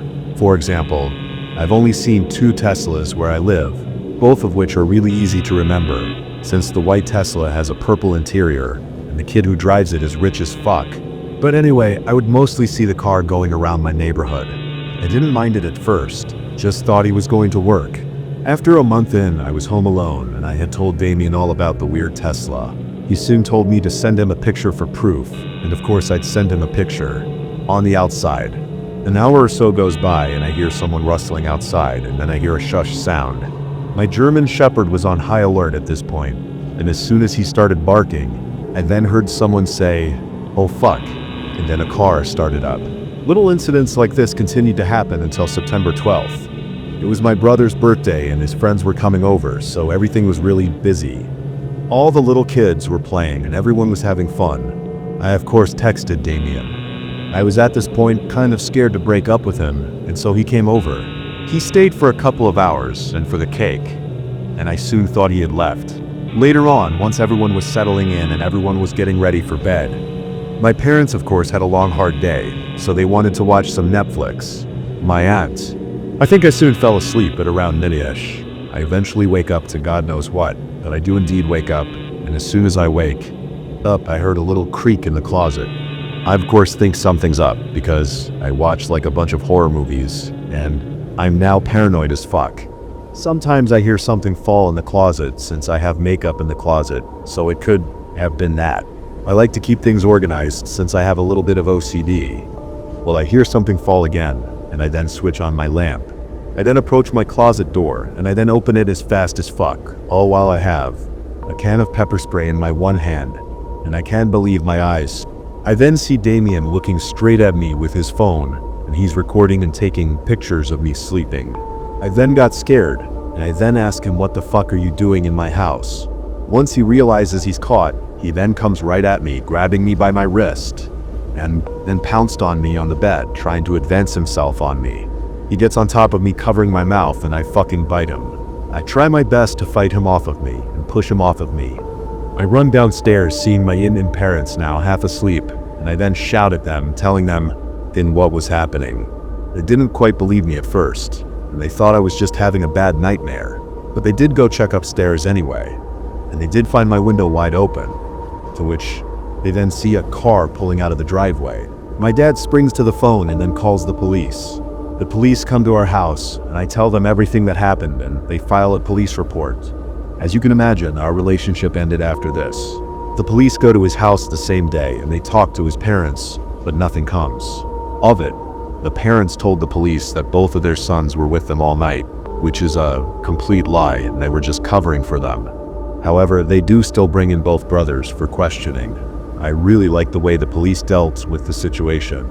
The only problem was there was no evidence proving that Damien did something to me, and the only thing they really charged him with was trespassing.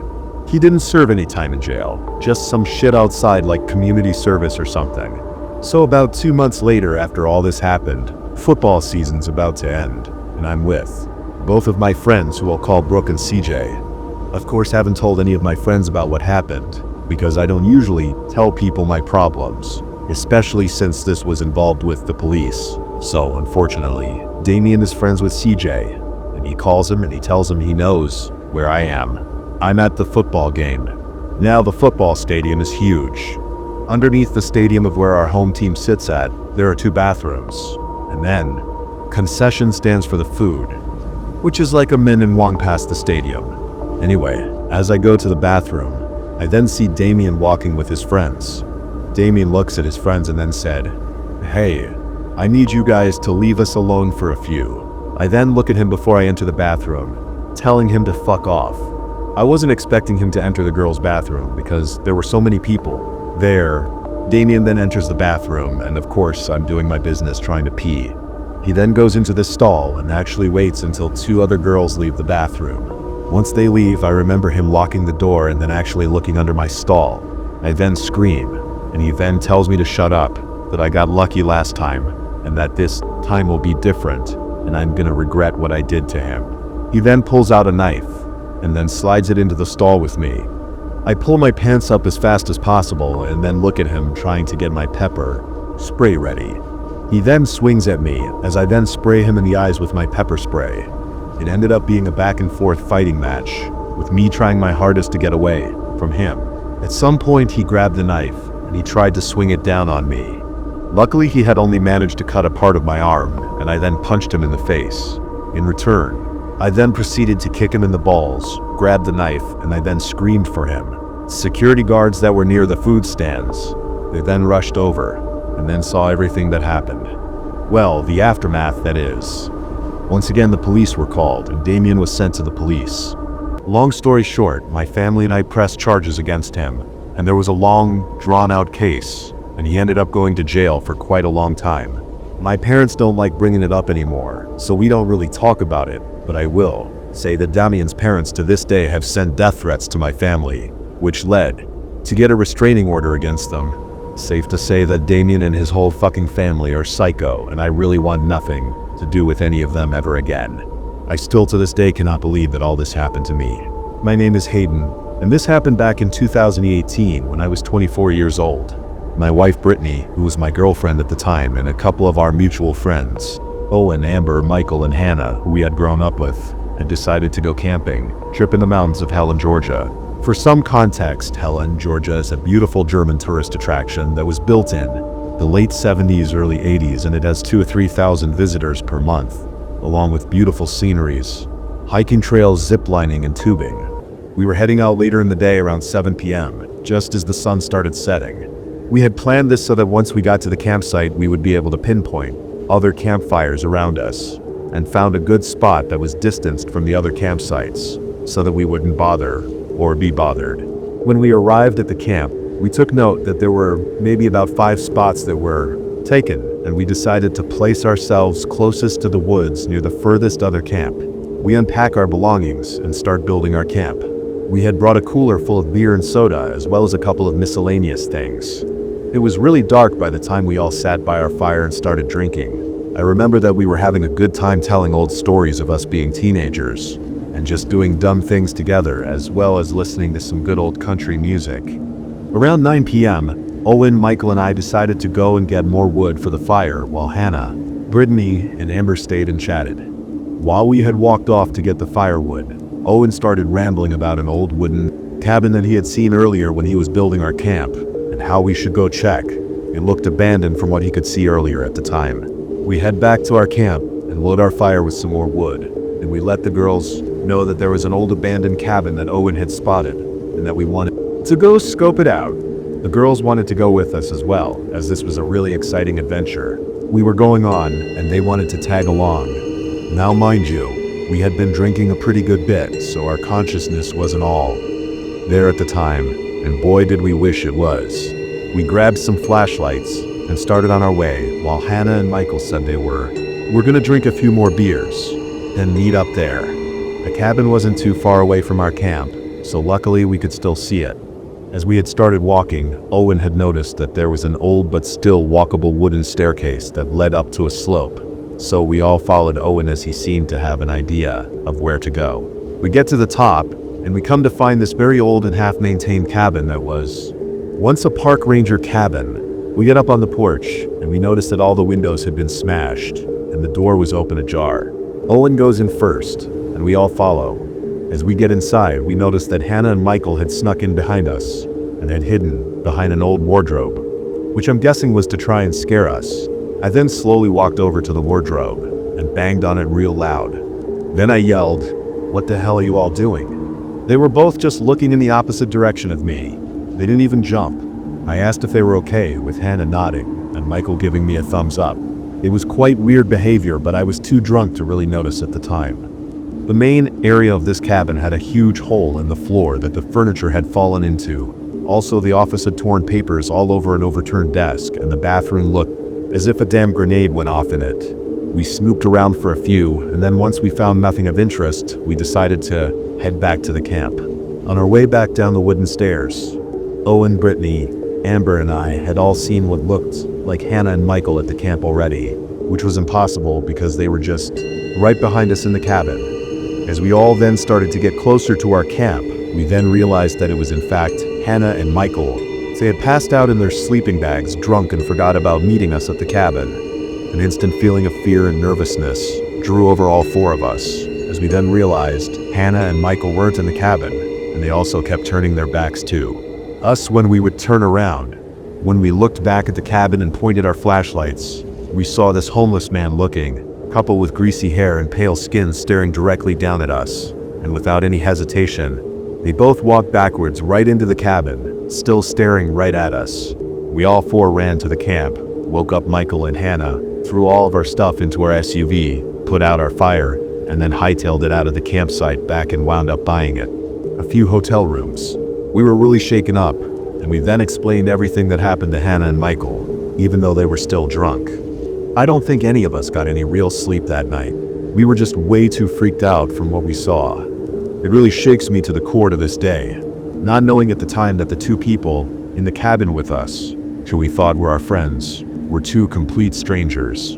Didn't know. So to the creepy man and woman in the campsite of Helen, Georgia, I really hope that I don't see either of you ever again. So I was 10 years old when this happened. At school, we had a camping trip that everyone was looking forward to. When we got to our cabins, I found out that I had 4 roommates. In our room we were unpacking, and I went to eat something in the kitchen. When we got back to our rooms, something just felt very strange. It was nearly 8 p.m.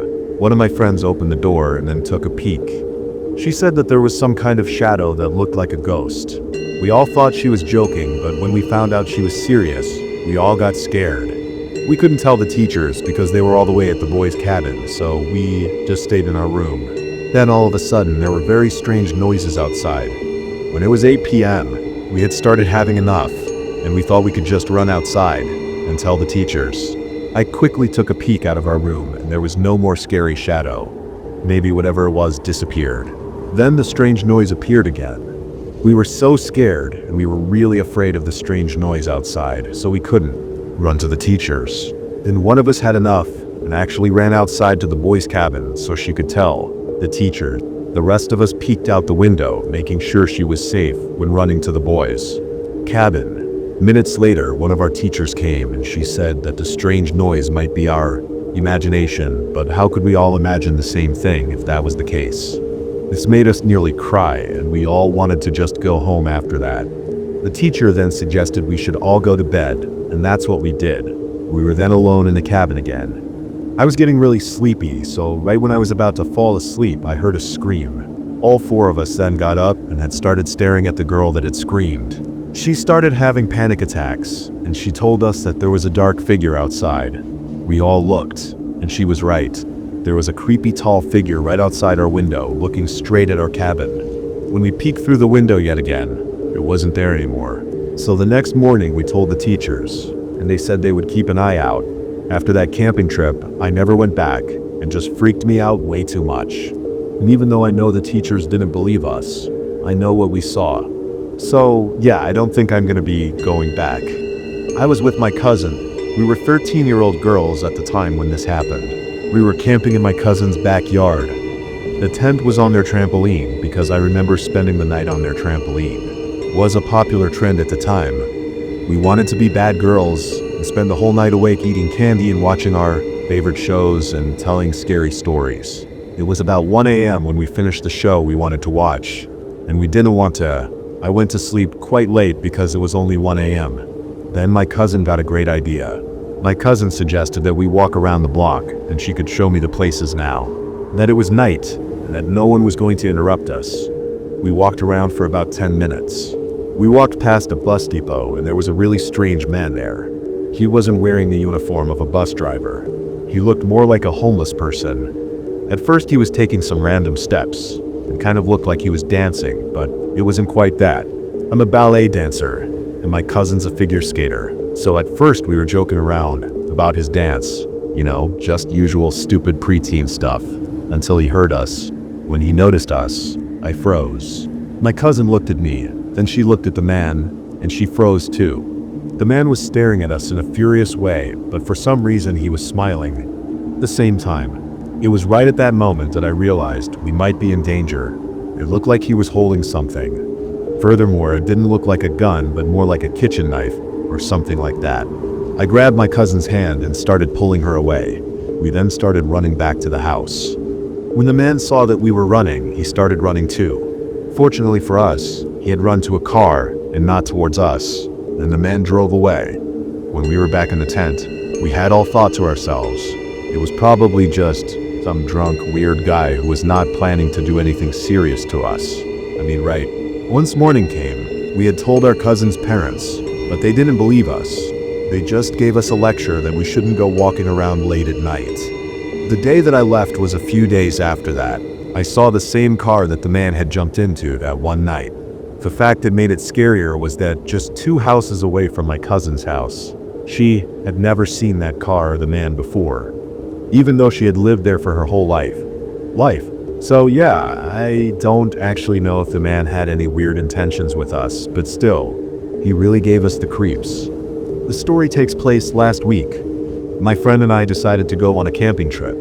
I decided to bring Chief, my 150-pound Newfoundland dog. Before I continue though, I just want to say that Chief is not like most newbies. He was born and lived in the bush for what I believe was the first year of his life and developed good hunting skills during it. I found him caught in my trap lines 9 months ago. I'm going to skip over a bunch of stuff to cut to the chase. We ended up bonding during his recovery very strongly. He's now a strong, healthy farming guard dog. Anyway, one day, my friend and I will call him Jimmy and decided to go on a week-long camping trip in northern Ontario. So we packed our bags, took a week off from work, and jumped in my F-150 and headed north. When we reached the woods, we had put our packs on. I loaded Chief with his little buggy that carried our tent and sleeping bags, and we started out. We had covered 5 miles by the time it was time to set up camp. Once we were set up for the night, I took Chief's harness off so that he could run around and crap and whatnot. When it was time to eat, I gave the Chief his food and we ate. Jimmy and I had sat beside each other and we were eating our pork. Chief was laying beside the fire, his head on his paws looking at us. When he suddenly got to his feet, he had then let out the loudest, deepest bark I had ever heard, which had only increased by the echo of the bush. When we turned, we saw some branches then shake, and something running away. We figured it was just a raccoon or at worst a beer cup. Later that night, we were just chatting and Chief had got off to go pee or something when we then heard something coming up to the left of us. I figured it was Chief when all of a sudden I saw a flash of black fur out of the corner of my eye. It was on the right side of me and Chief went barreling between us and the campfire. I turned my head just in time to see a man who would have been around 6'1", and he was holding a piece of firewood, raising it right above him. But before he could land a blow, Chief had jumped up and landed dead square on his chest, pushing him right to the ground. He then landed before the man could even grab Chief. He had bitten the man on his forearm, and I don't mean a nip like what your puppy does, to be mouthy. No, but an actual bite, like he would have given to the coyote who had tried to raid the chicken coop 3 weeks ago. By the time the man realized he was bitten, Chief was already off of them. The man had whirled around on his hands and knees and was beginning to make his way to the piece of wood that he was holding onto, but he was staring down the wrinkled up muzzle of Chief. He was standing over the wood, growling a vicious growl towards the man. I then ran over to hold onto Chief while Jimmy helped the man get to his feet. We had sent the man on his way, but not before telling him that if he bothered us again, Chief wouldn't miss a second time. The rest of the trip went as planned, and we had a really great time. As for Chief, you may ask, he's laying at my feet right beside the wood stove in my shed. But thanks, boy, I really don't know what we would have done without you. When my brother and I were little, our mom used to take us to this campsite that belonged to my stepdad at the time. We would go there almost every weekend, and until something had happened, they really did change that, and we haven't gone back since. This was around 2014 or 2015, close to fall, but still had those days when it was hot. We all decided to go camping that Friday night because the weather was perfect and we hadn't been spending that much time together since my mom was working a lot. We packed up and set out to the site. We arrived at around 2 or 3. Now for some background info. This wasn't a campsite where you bring your own tent since it was our personal campsite. We already had a trailer there, so when we arrived we didn't have to set up tents or anything. My brother and I ran to the creek that we had right next to the site while our mom unpacked all of our stuff. Something I remember specifically is that when my brother and I were at the creek, we found our little dam that we had made with rocks completely destroyed. Not like an animal accidentally hit it and knocked a rock or two down, but it was like someone completely kicked all of our rocks down out of anger. But being so young, we both just shrugged it off and continued to rebuild it. We were almost done making the dam until we had heard the sounds of twigs, then snapping. Now for context, the layout of the campsite is beside an open forest, as if you would take a campsite and put it smack in the middle into a forest with a creek running alongside of it. Of course, we just shrugged off the twigs snapping as we were kids, and we just assumed it was a deer or something. Until we then started to hear whispering. Thinking it was our mom, we yelled, "Yeah, Mom, what is it?" To no answer. But that's when everything then went quiet. The crickets stopped. The wind stopped. Everything just stopped as if someone had pressed pause. At this point, it was about to be 4 or 5 p.m., and since it was getting into fall, it had gotten dark earlier. So it was sunset, but not to the point where it was dark quite yet. My brother and I looked at each other, both with confusing looks on our faces, as we thought it was our mom who called out to us. We got up, getting ready to see what our mom had wanted, but we stopped when we then heard the loudest footsteps from behind us, right where the beginning of the forest was. We didn't even turn around. We ran straight to our mom, terrified. When we told her, I think you can guess what she said. It was the typical mom reply. "Oh, you guys, come on, it was probably just a deer or a bear." Of course, we didn't believe that because why would a deer be running towards us? And not away. Finally, at dark, we decided to have a campfire and roast marshmallows that we had brought along, as well as tell stories. When it was finally around 9 p.m., We all decided to get ready for bed because we were going to go fishing the very next day. We then all got inside the camper. For context, the camper has 2 bedrooms, 1 small bathroom, and a kitchen built in with the living room area. My brother and I shared a room as my mom was in the other room. My brother and I talked about what happened earlier because it never really left our minds.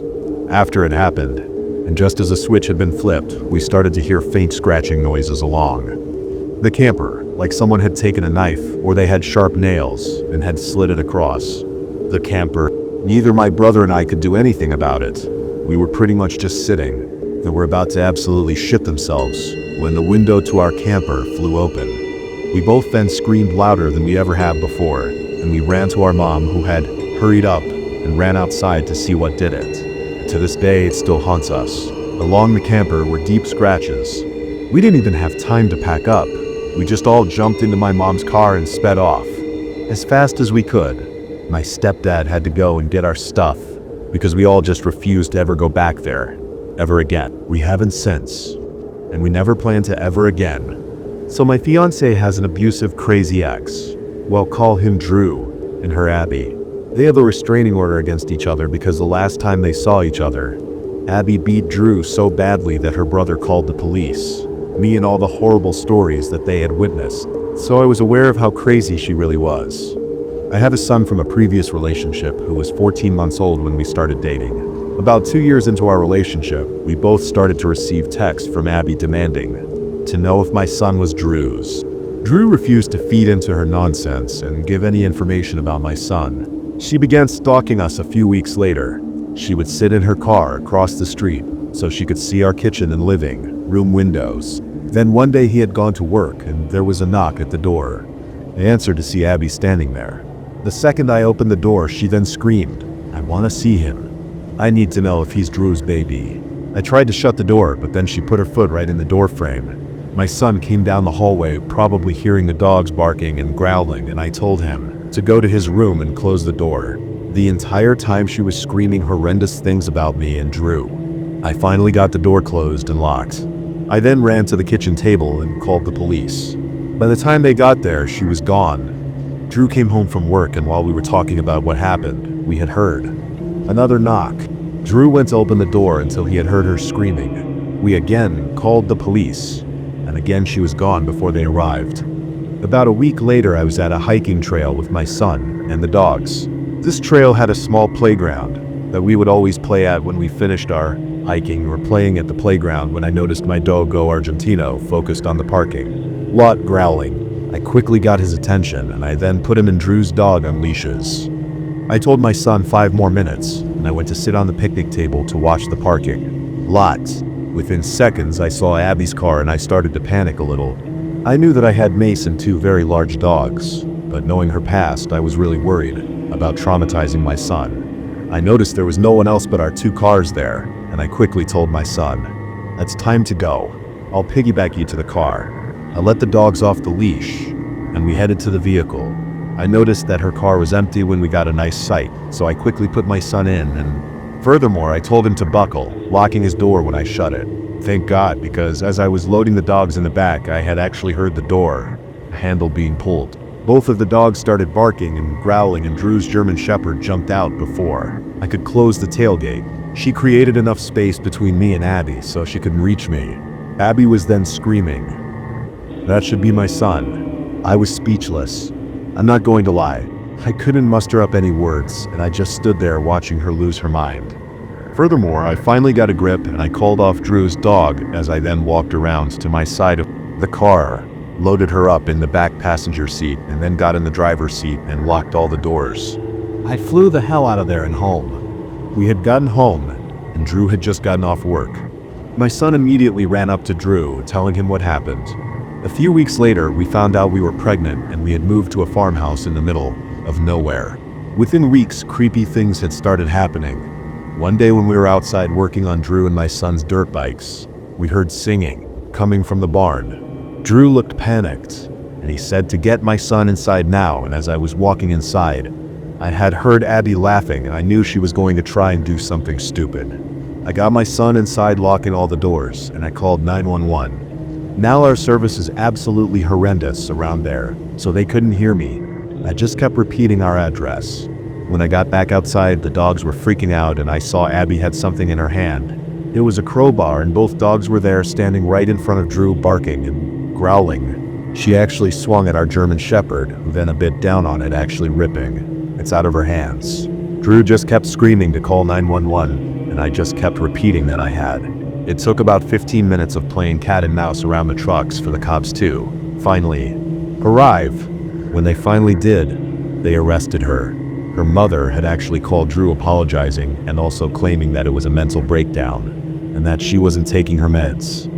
About a month later, we had our son, and that's when things really started getting better. Scary. She tried to break into our house one night, bribing our dogs with treats. When that didn't work, she then screamed, "Wake up, you lazy fucks. I heard you got pregnant and had a fucking baby. Wake the fuck up." Drew jumped out of bed and I quickly followed. I then blocked the stairwell just in case she did get inside. I wasn't letting her get anywhere near my voice. She was then smacking and kicking Drew. At one point she actually said, "I'm taking you away from here and those babies, and we can finally have the family we planned." Drew kept his cool and he just kept asking me if I'd called the cops again. I told him yes, that I was on the phone with him now. She somehow got past Drew and she started swinging at me before my dog had bitten her. I had just had a C-section a few weeks prior, so I wasn't in any shape to wrestle with this. Finally, Drew got a hold of her and he shoved her out of the door, locking it behind her. The cops were there moments later, arresting her again. This time, however, she couldn't use her mental health as an excuse, and she was charged. It's been about 9 months, and we just recently started getting more weird texts and letters in the mail. Again, saying that baby should be mine. You're living my life and calling me a whore. We now have cameras everywhere, and we installed some locks that actually lock. We always have our eyes wide open, and we're very alert whenever we take the boys out anywhere. I still carry my mace, and I have a knife in my purse, just in case we ever have another run-in with her. I really hope she gets the help she desperately needs. I met my ex online when I was 19. When we began dating, I was shunned from the small Pentecostal church that I grew up in my entire life. So naturally, as a 19-year-old, I clung to him, because everyone I was allowed to know had cut me out of their life. Why did they cut me off? They believed I was unequally yoked with a non-believer because I was dating a black man with long hair who listened to AC/DC. I thought they were judgmental, and I was drawn to the outcast because I felt understood by them. My relationship with him was great for the first 2 years. I was incredibly inexperienced in his eyes sexually. He made me feel inadequate. The dynamic of our relationship was that he was 3.5 years older, knew much more about life than I did, and that I should listen to his advice on things because he knew better than I did. Around the 2-year mark of being together, I noticed that he stopped going to bed with me. He was staying up late and doing things on his computer. I later found out that he was sending NSFW photos to other women and then getting them. In return, when I confronted him, he simply said, "Well, are you leaving me?" And I was heartbroken, felt that I only had him, so I stayed. He explained that he felt he had met the right person at the wrong time, explaining that he felt I was his person, but he didn't get to show his wild oats, so to speak. I was devastated because he essentially told me that he wanted to fuck other people. That's when he then pressured me into the swinging lifestyle. It started out with meeting other couples. He arranged everything. He dressed me and took photos of me. Furthermore, he spoke as me to these other people in order to get playdates. When the playdates would happen, he couldn't get hard, and he blamed me for his insecurities. I felt almost mind-fucked into doing whatever I could to make him happy and satisfied. You might ask why I didn't just leave. Well, he convinced me that my friends and family didn't love me or support my decisions. My life. He was an elaborate thinker. He had a reason for everything. Furthermore, he knew how to play on my emotions, knowing that I cared for him. Furthermore, he spun everything in a way to make me feel he was caring for me and wanted to see me in the third person. I was treated as his property or prized possession. He began controlling how I dressed, and he had started setting up dates with men. I didn't know, requesting that I take videos and pictures to share with him later on. I've always been a one-man type of girl. This was so out of my element, and I didn't feel safe. I didn't feel like I could speak up, or he would believe I didn't trust him. I began going on these arranged playdates with men to make him happy. each time nearly having a panic attack, not knowing the situation that I was walking into. One time coming back from a playdate, the man claimed he recorded our session for me, but it recorded the wall instead. That was the first time that he physically laid hands on me. I learned the coping mechanism of disassociation very quickly. I entered survival mode. I made myself into someone else to try and make him happy. And when I was at home, I was me. Until one evening when he arranged a playdate for me while simultaneously he quit his job. I was confused. Why would you just quit your job without discussing it with me first? I went on this playdate and I met with a man that I never would have touched with. 10-foot pole who was offering $200 to have sex with me. I was stunned and horrified, and I felt like I was living in a dream. He had quit his job, and when I confronted him on arranging a paid exchange for sex with a man who I never would have touched, his response was that it was my turn to provide for us. Rent was due in 2 weeks, and we only had $30 in our bank account. I felt that I had no choice. This went on for 5 months. He put me in lingerie, took photos of me in any position you could think of, put them on escort websites with an alias name, and text app to text clients. I was never allowed to keep the money, have a say in who I saw, and at the end of on weekends, he would thank me by a nice dinner and then keep the rest of his money to fix up his busted 1974 Ferrari. Afterward, I would just lay in my bed and just cry myself to sleep. I told myself so many times that I wasn't happy doing this, but he told me we needed to pay our bills. He was intimidating, demeaning, and a shell of the men that I thought I loved. My last client I ever had was law enforcement. They knew all about him because he would stay in the lobby while I met with the clients. They separated me from him and they asked me to tell them what my partner was making. I lied to them and I told them I was compliant and a willing party because I was taught not to be a snitch or trust law enforcement.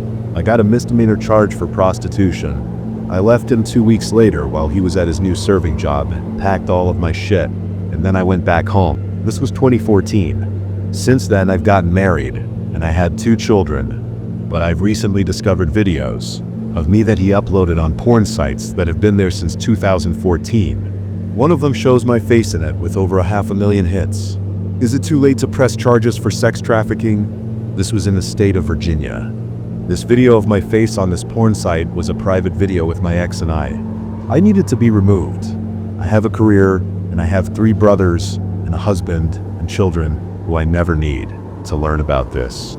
I don't know my rights, but I don't know how to handle the situation because I've avoided it. It has since I escaped that life, and now all of these feelings are flooding back to me. He has stolen my innocence, made me feel ashamed for telling my story, lied on my name to everyone. We know he covers himself. He's now married in a different state, but he's blocked me on all accounts. But I do have access to his wife's page. What would you guys do, and do you have any advice? Please let me know. I'm a British guy, and the story centers around my ex. I guess looking back there were always red flags. However, at the time I had brushed it off because they were so small that they only registered in hindsight. We'll call my ex-girlfriend Amelia. I was in my first year of university when we had met at 18, and this was my first relationship. Furthermore, I fell in love with her rather quickly because she just seemed so perfect to me. She was very clunky, but I didn't realize it was problematic. She was one of my flatmates in our accommodation, and whenever I visited my parents, luckily, didn't live too far away from my uni, she would have an issue with it. She would text me constantly, literally like 50 messages just telling me that she couldn't wait for me to get back, or she'd suddenly receive a bad grade and need me to come back to the dorm to support her. At the time, I thought it was normal for her to be so clingy. I also didn't pay attention to these breakdowns she'd have because I was way too focused on supporting her to realize she was probably putting them on to get me back. Our relationship was very quick. We met in September, and she was my girlfriend by the end of the month, but again, she was my first girlfriend, so I didn't realize how dodgy this could be. We had separate bedrooms in our uni accommodation, but the minute we were official, she moved into my bedroom and refused to use her own room for anything. In the UK, we don't typically share a bedroom, and we only have a single bed, at least in my accommodation, so it was pretty cramped sharing such a small bed with her. I did voice this, but it made her upset, and she made me feel like a dickhead, so I sucked. It's up. I did enjoy being with her, but if I'm being 100% honest with myself, I did feel a bit cramped, even back then. In the summer after our first year, we had decided to go camping for the weekend, just us. My girlfriend used to go camping often with her family and I had never done it before, so I figured it would be fun. My girlfriend's birthday was around this time and one of the gifts I bought her was a perfume. Gift set, I don't know if the brand exists outside here, but it's a drugstore called Soane. Sell big sets of them. She liked many of the scents and actually took 2 of the perfumes with her on our camping trip which I thought nothing of. Our first day camping was going really great at first. We had the perfect spot and we were both in happy moods. It all changed later in the evening though. My girlfriend tried to initiate some activity, if you know what I mean, and I didn't want to. I know now that I don't have to justify that. She pulled away from me like I'd burnt her when I declined, and she stormed off into the tent. I was confused and I felt awkward, but I decided to leave her to it. I didn't want her to feel rejected, but despite my happy mood that day, I had a sore head. Furthermore, I hadn't slept great the night before. Due to excitement and lack of sleep makes me really prone to headaches. My girlfriend came back out of the tent, only now she was totally naked. I asked her why she was naked and she told me that she was reminding me of what I was missing out on. This made me feel really guilty and I tried to explain to her that I was still attracted to her.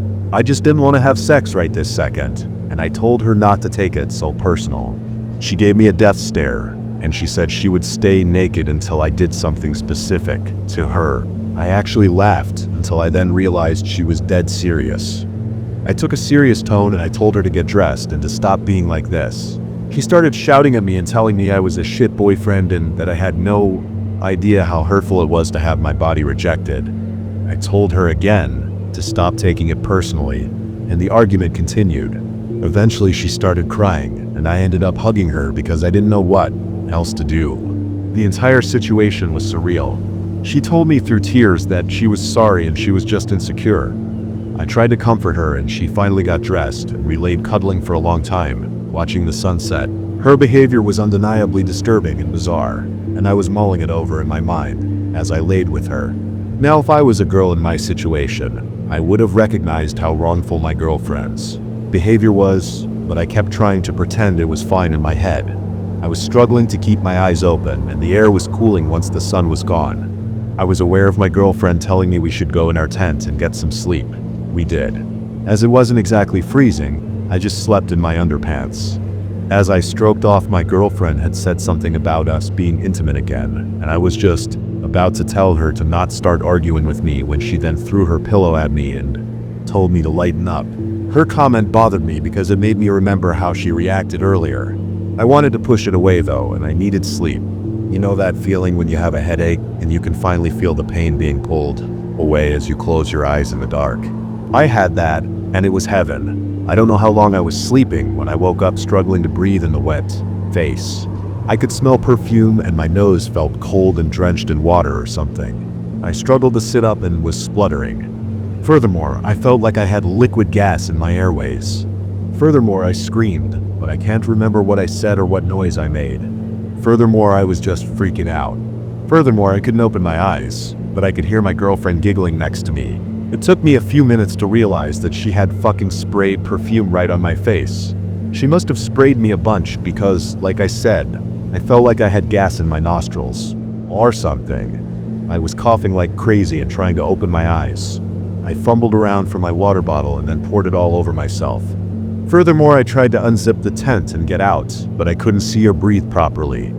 It took forever to compose myself. I managed to get outside into the night air, and it helped. I then rubbed my face with one of our blankets, and I tried to take deep breaths. Furthermore, I honestly thought I was about to die in that tent. When I calmed down and felt like I could breathe again, I then turned to face my girlfriend. She was out of view, so I went back to the tent, and she was lying down as if she was asleep. I then shouted at her, which I'm not proud of, but I then asked her what the fuck was going on. At first, she wouldn't even answer me. She told me not to shout at her, but then I continued shouting, asking her what the fuck she had done to me. She ended up telling me that it was just a prank, that she had used one of her perfumes to spray my face, and that she wanted to see how long it would take to wake me up. I couldn't believe what I was hearing, and I completely lost it on her. I shouted at her asking if she was insane, that she could have asphyxiated me. She shouted back, making a crude comment about how if maybe I'd slept with her earlier, she wouldn't have done it. I couldn't believe what I was hearing. It felt like a fucked up horror movie. We argued back and forth. My girlfriend cried, but I didn't comfort her. I stormed out of the tent with my blankets, and I wrapped myself up. She didn't follow me and I couldn't sleep. I just sat awake all night just thinking about everything that happened. My phone had some signal, but it was shit. The forest we were in was secluded, and I didn't feel like talking to anyone, even though I could have called my parents or friends. I was way too afraid to sleep just in case I died due to being sprayed in the face. I was also scared about not going to a hospital, but I tried to tell myself if I was going to die, I would have died already by now. I must have dozed off at some point, because when I woke up, it was bright out. My girlfriend was awake and acting like nothing had happened. I got dressed, and I told her I was leaving. She seemed genuinely confused as to why I said that. I told her that I needed time to think after last night, and that was the trigger. She started shouting at me that I was a terrible boyfriend and that I didn't love her anymore.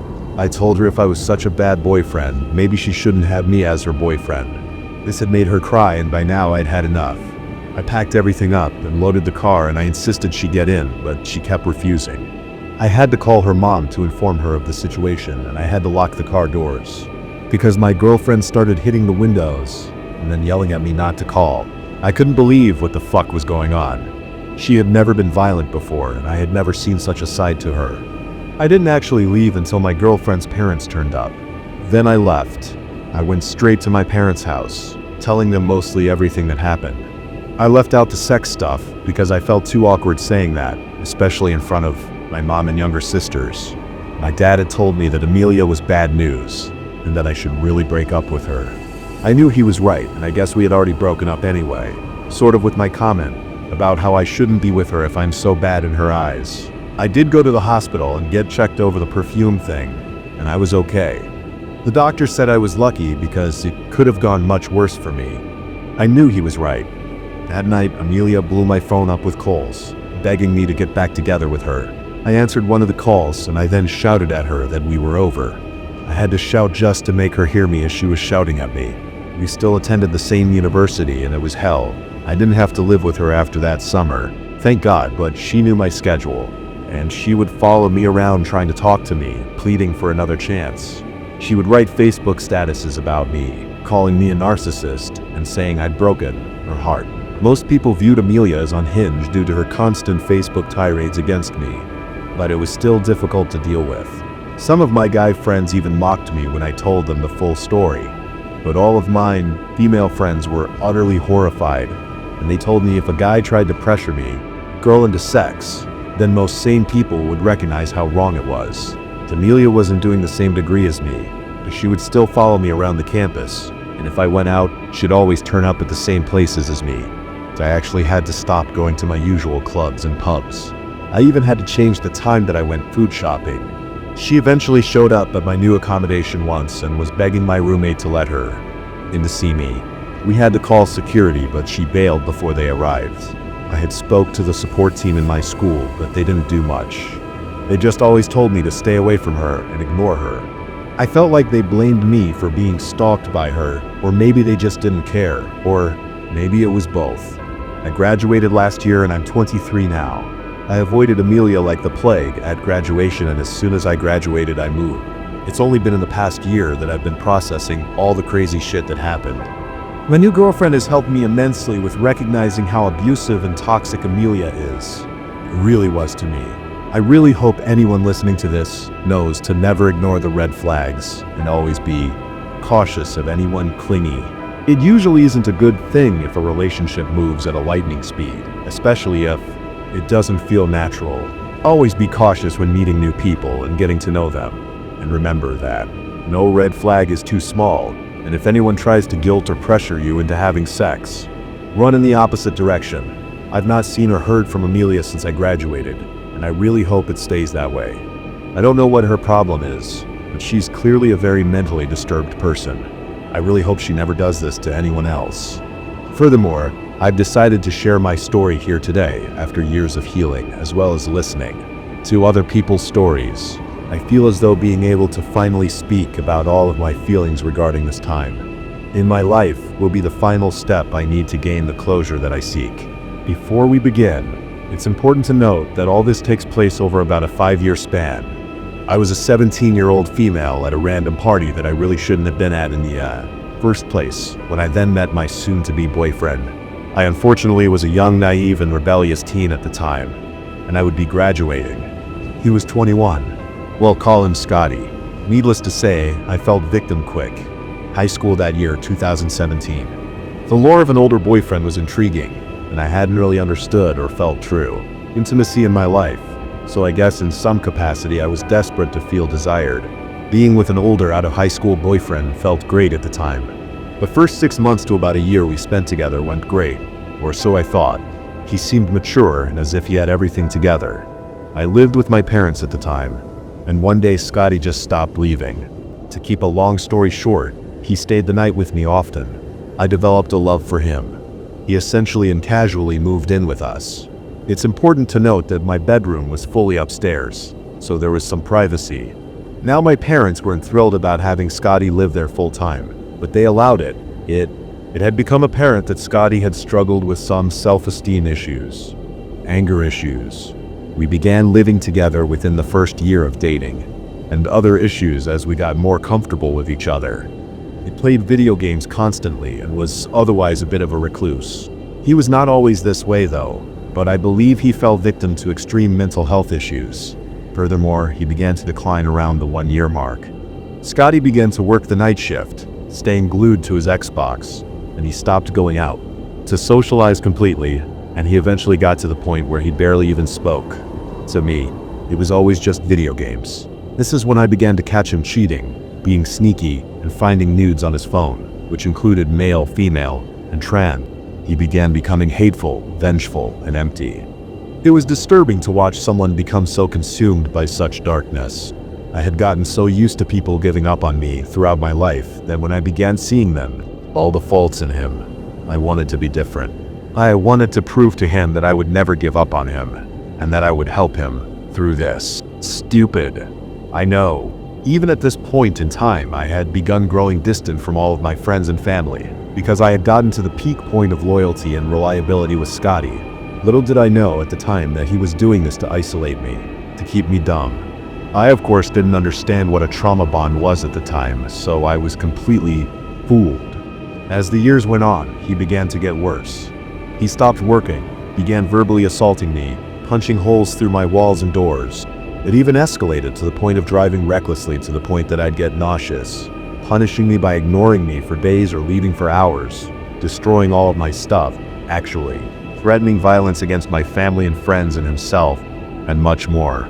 Speeds over 100 miles per hour, acquiring firearms to stash, and tormenting and physically abusing animals. Scotty one time threw a cat right against the wall like a football, and she hit it.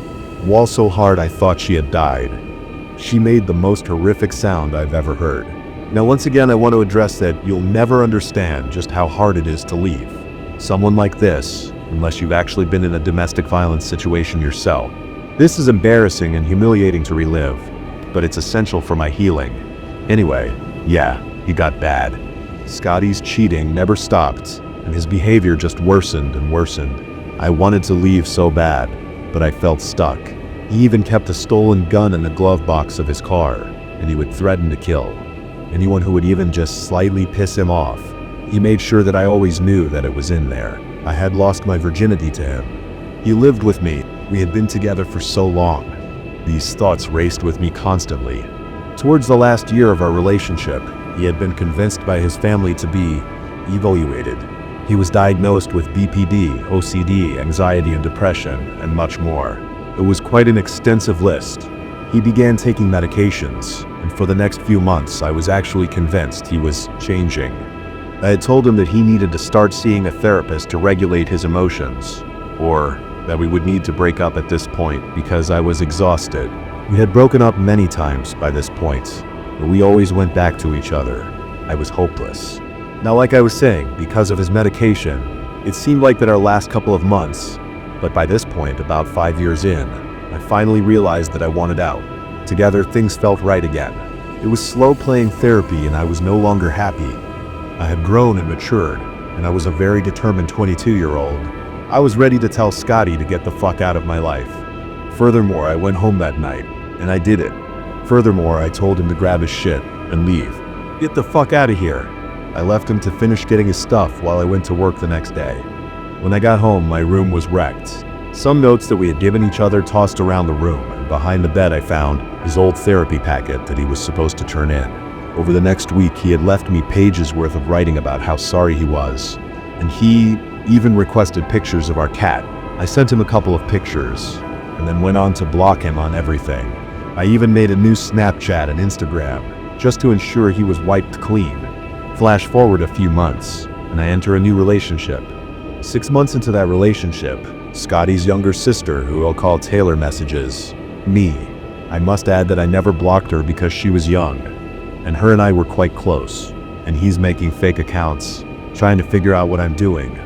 Taylor sends me a frantic message stating that I need to be careful of who I accept as a friend or follower on social media, because apparently Scotty's lost his cool yet again. Taylor also stated that his family was trying to reach out to me, but they realized and were blocked, so she decided to sneakily give me a heads up without telling her family. I logged down on all of my accounts, and I then thanked her for letting me know. He also supposedly started doing this after finding out that I had a new boyfriend. Nothing ever came of this incident as far as I was aware. I also began living in another town at this time, so I wasn't too worried about finding him. Flash forward another 6 months, and that boyfriend I had and I broke up. At this point, Scotty and I broke up in the summer of 2021, and it was now the fall of 2022. I always keep all of my exes blocked. I just don't care to keep up with them. So Scotty still remained blocked. I moved back in with my parents, and I began dabbling on the dating apps. I immediately felt a pit of anxiety seeing his face again, and I swiped left without.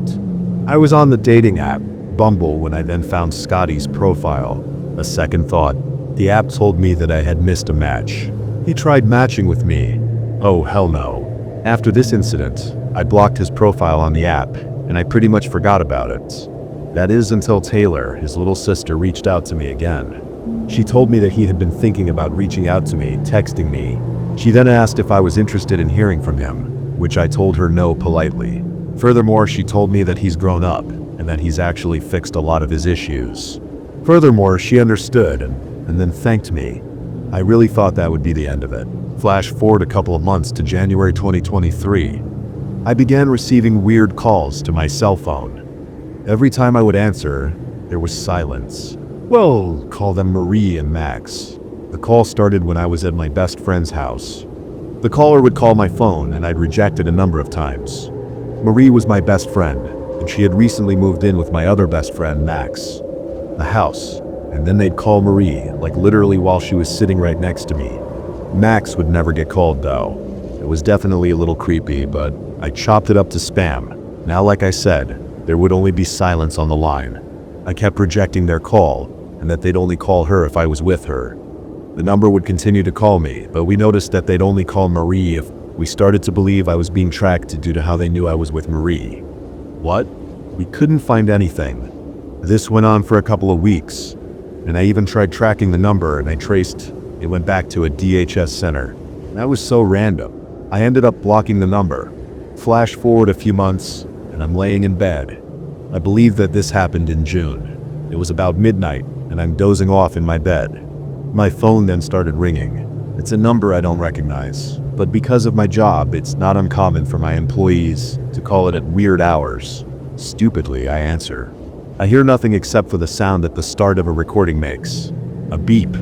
I ask if anyone's there, and no one responds. Furthermore, I hang up and I try to get back to sleep. Then my phone gets a text.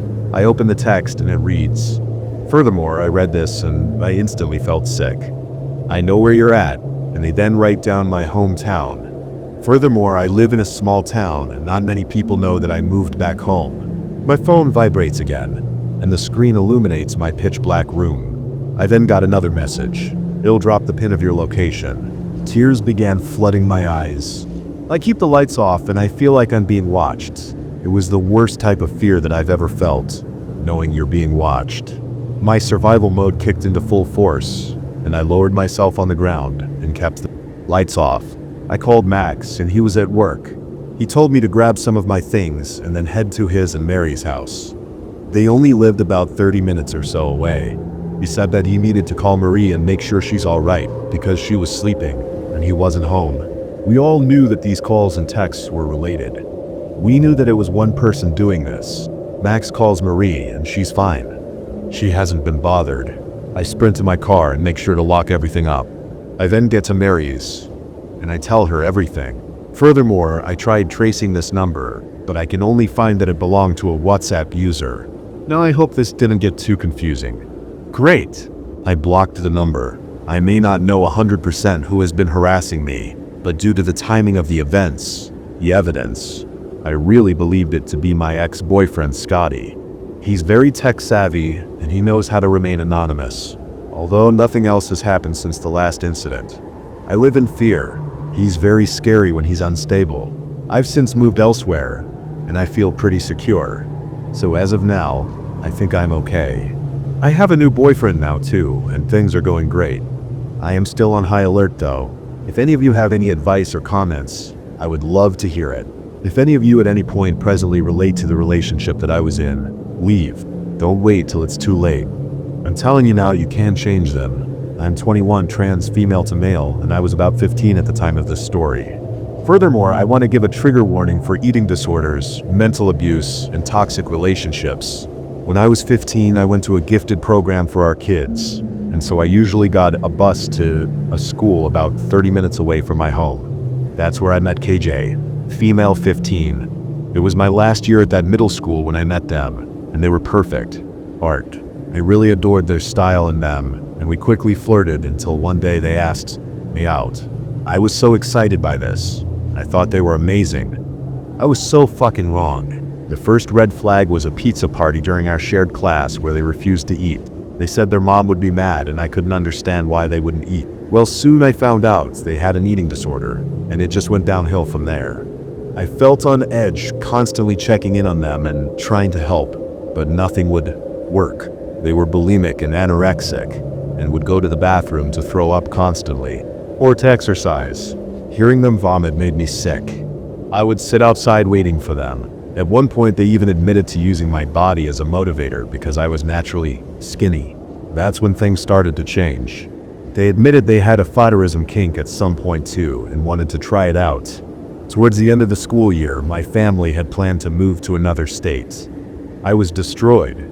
I had planned to go to another art school for high school. Furthermore, I was also in said relationship. It was a good thing in the end though. They started to get better and they used their fetishism on themselves, even posting on the internet to get others to join in on fettering them up. It didn't work, but it did end up roping me into their gross kink. They started trying to have me gain weight, and it became a huge burden. They would constantly count my calories, making sure that I stuffed myself. If I didn't meet their expectations, they would purge. It essentially put me in a situation where I felt like I had to do it, or else they had hurt themselves. They used sexual words to motivate me, and I actually pretended like I was into it. Even though it would make my skin crawl and uncomfortable, I did it anyway to please them, because I spent way too long in the bathroom once. Their mother even once implied that I was the reason that they had an eating disorder. It's up again. They also claimed to have dissociative identity disorder as well as random characters from different media.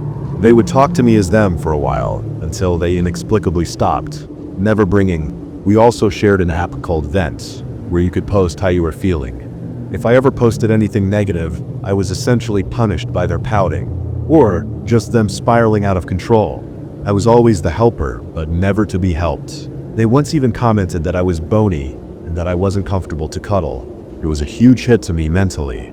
I still apologize to people to this day if I'm uncomfortable to hug or cuddle with. It's gotten better, but I still can't help the creeping feeling.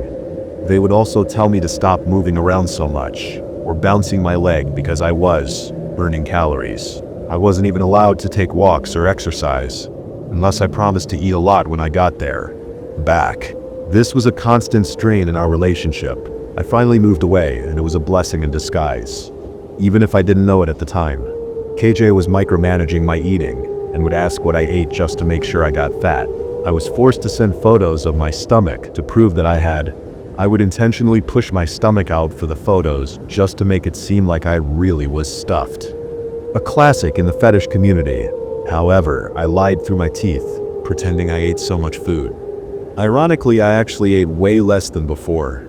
I would have maybe one breakfast bar for the whole day, and then dinner with my family. I remember once that I excitedly showed them all the food I was eating on camera once, but it still wasn't enough for KJ. They left the purge, punishing me for not meeting their standards. I actually had to plead that I was going to eat more before they calmed down. I never did. Furthermore, I totally lost my appetite at that point. If I ever displeased them like that, they would go on vent to talk about it. Their friends would tell them how shitty the situation is, and how terrible of a human being I was. I now know it was an abuse tactic called a smear campaign. I really started to believe that I was the problem, the abuser. If I ever opened up about my suicidal feelings or depression, that would make vague posts about me and then spiral out of control for everyone, so I never really talked about it anymore. I just bottled it up and let it happen. Another huge memory for me was when my mom was ordering Taco Bell for dinner. I usually got 2 double-decker tacos and some chips. I told KJ that I was excited for dinner and what I was having. They then exploded on me, saying that I should have gotten something else on the menu, something with more calories. I was finally at my first breaking point, and I then told them to stop eating, this order to control me, that I was done with them counting my calories and making me feel bad. Obviously, this ended badly for me. They went online and told their little friends that I was the villain. They would also constantly make plans to kill themselves too. Furthermore, they swallowed a bunch of melatonin sleeping pills once, and as a stupid kid I was worried. Luckily, my best friend at the time knew better and then reassured me they would be fine, and they would. It was getting to such a point in the relationship that I secretly thought the only way I'd get out is if they really did kill themselves. I thought that if they did, I'd actually finally be free. Furthermore, I actively discouraged it. I knew it was fucked up then to think that, and it's not like I encouraged it. But the more it happened, I didn't really believe they'd do it. They never did, but a part of me thought it really was the only way out. I started to internalize the anorexic things that they would do. I felt like being fat was disgusting, but I would feel disgusting for being skinny too. My own body soon became my own punching bag. I hated it. I remember when I finally hit 100 pounds, and remember I was 15. Furthermore, I then told them and they blew up at me again for being too skinny. Furthermore, I never told them my weight again. There's so much more to say, but I can't remember most of it now. I was young and dumb. They took advantage of my kind nature and my desire to please people. I made a couple of trips back to my home state and once for a funeral, and I managed to convince myself my family went to see KJ. I honestly really wished that I hadn't, because they just made me feel terrible the entire time. I was there. Towards the tail end of our relationship, I was starting to just be done with all of it. We broke up and we got back together once. Then I planned a trip to my old state to visit my best friend and KJ. I thought that maybe we could fix things and work things out. Furthermore, I was actually punting a ball in PE while worrying if I was burning too many calories. I was anxious though, because I wasn't fat like they wanted me to be. Furthermore, I hadn't eaten much of anything that I said I did, and I felt I'd be caught for the upcoming weekend trip. Well, I finally got there, and my best friend and I settled in. We would usually cuddle to sleep, but I couldn't that night. I felt so sick and anxious, because KJ was coming over the next day. My best friend sympathized with me, knowing everything that had happened. When they finally arrived, I put on a brave face and pretended I was fine. They ran and cuddled up to me, prepared with snacks and bags and a cake they had made. With my stomach growled, they would make me eat. If I wasn't snacking constantly, they got anxious and moody. Eventually dinner rolled around and my best friend's mother wasn't making dinner. I felt defeated and terrible the entire time. KJ went into meltdown mode, so we then scrambled to get takeout. We managed to order a Pizza Hut and got a bowl of pasta. Nobody really wanted to drive to get us food, and we were also broke kids at a friend's house. Finally we ate, and they were watching me like a hawk. I couldn't handle all the food. I was so anxious from this, and I forced the whole big plate of food down. But then I felt sick, and I ran to the bathroom and then vomited all of it up. It also didn't help that I had my abuser watching me and judging me. I felt even worse afterward. and I knew they were gonna go crazy. My stomach was way too small. They were upset, left to purge and then shower. Whatever they did in that bathroom, I don't know. I just knew I was being punished, which was true. My best friend tried covering for me, saying that it was my newfound lactose intolerance. I had recently learned that I really couldn't handle much dairy anymore, so it kind of worked. Well, later that night, we all settled down to watch a movie, and my ex KJ said that they had essentially forgive me for vomiting if I ate a piece of cake. So I did. I ate a fucking piece of cake right after vomiting. So morning came and my best friend made us all breakfast. They were big and fluffy, and the anxiety of being watched didn't help. I was eating my pancakes, but again I just couldn't do it. They started getting moody again and putting their head on the table. I was forced to comfort them, saying it was probably from last night that my stomach's upset. Blah blah. They barely even acknowledged me. While they were sitting down, I managed to silently motion for my best friend to get it. Get rid of my pancakes because there was no way I would eat them now. I lied and I said that I finished them. I don't know if they believed me, but I don't really care now. For years afterward, I actually refused traditional birthday cake, and cake in general, and even pancakes, because of how they made me feel. I couldn't stand that feeling of fluffy, doughy items because I felt like choking. Sometimes even today, I still avoid them, but I have gotten better. At this point, our relationship was totally broken. When I went back home, everything was fine. I was in my sophomore year of high school when my mom found out I was trans. She took away all of my access to the internet, effectively cutting me off from KJ. She also sent me to therapy at my aunt's house that was a state away to fix me. I was terrified of gaining weight, but even more scared of being skinny. Luckily, they were perfect therapists and they really did help me. I had horrible anxiety about food. Furthermore, I hated my body. Furthermore, I would cry in the bathroom whenever I saw my bones. Furthermore, I could no longer ask for help with food because I felt like I was being pressured and I couldn't deal with it. I had to overcome the idea that I was the victim too, not the abuser that they made. It said, 7 months later, and you still control my life. I still remember a drawing I did months after my mom took away my internet. Me out to be. I once had 121 pounds around 20 and I felt gross about myself. While it's no longer a crippling fear, I still can't handle the thought of gaining weight. I usually shake it off in a day. I still secretly revel in being skinny and losing weight. Furthermore, I don't lose myself in it, but sometimes it takes a hold and I really wonder if I even deserve food. I don't deny myself food anymore. Furthermore, I love food and I love making it. Although I don't necessarily eat healthy, I don't deny myself or intentionally try to be skinny anymore. KJ once reached out to apologize to me for what they did. They quoted me some stupid play and I don't really remember which one. I think it was Shakespeare. I sometimes really wish that I blew up at them, telling them how thoroughly they ruined it. That I hated them, but I never did though. I still sometimes have nightmares about the things they did to me. Sometimes I daydream of seeing them again and telling them off. Part of me hopes they see this and will finally know what they did, but I also think I'm better. Often that I don't need to think about them anymore. So that's my story essentially, and I'm really sorry it's all over the place. My mentally ill ex at 15 manipulated me, used me, and fucked up my relationship with my body and food. I rarely ever think about it nowadays, but it was still something that happened to me. I know it's not the most terrifying story or whatever, but it was terrible when it happened. 1.5 years of my life and then some. Good luck, KJ, if you see this. I still don't like you, but I luckily no longer harbor the same hatred that I had for you before. But if you do happen to see or hear this and recognize it was you, I want you to know what you did to me. When I was 16, I went to visit my grandpa's birthplace. He was born in a rural area in a southern US state. He had passed away the year before, and my parents and younger brother agreed with me. Wanted to camp out there for a few days as a way to honor him and feel closer to him. He always talked about how much he missed the scenery and how he really longed to go back to simple living instead of being stuck in the city. We were only camping for 2 nights, then we were driving back home. So when we arrived, we had parked our car and set up our camp near the car. It was just us in the area from what I could see, and it really was so peaceful. The first evening, my little brother and I had asked our parents if me and him could explore. My little brother was 14. There was a trail that led to a stream, and my granddad often told us about it. My parents refused to let us go alone, and my brother started to complain about that. I told him to stop being a brat, because I actually understood why our parents didn't want to split up.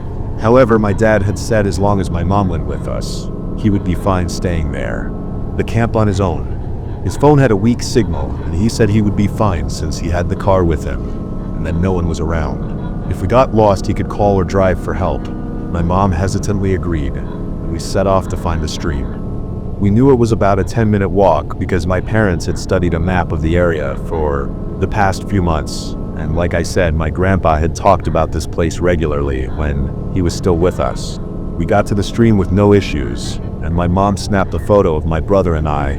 My grandpa was her father, so she was pretty emotional seeing this place really. Once was so special to him. I think my brother had felt bad because he patted her on the back and he said that to me. Was glad we came.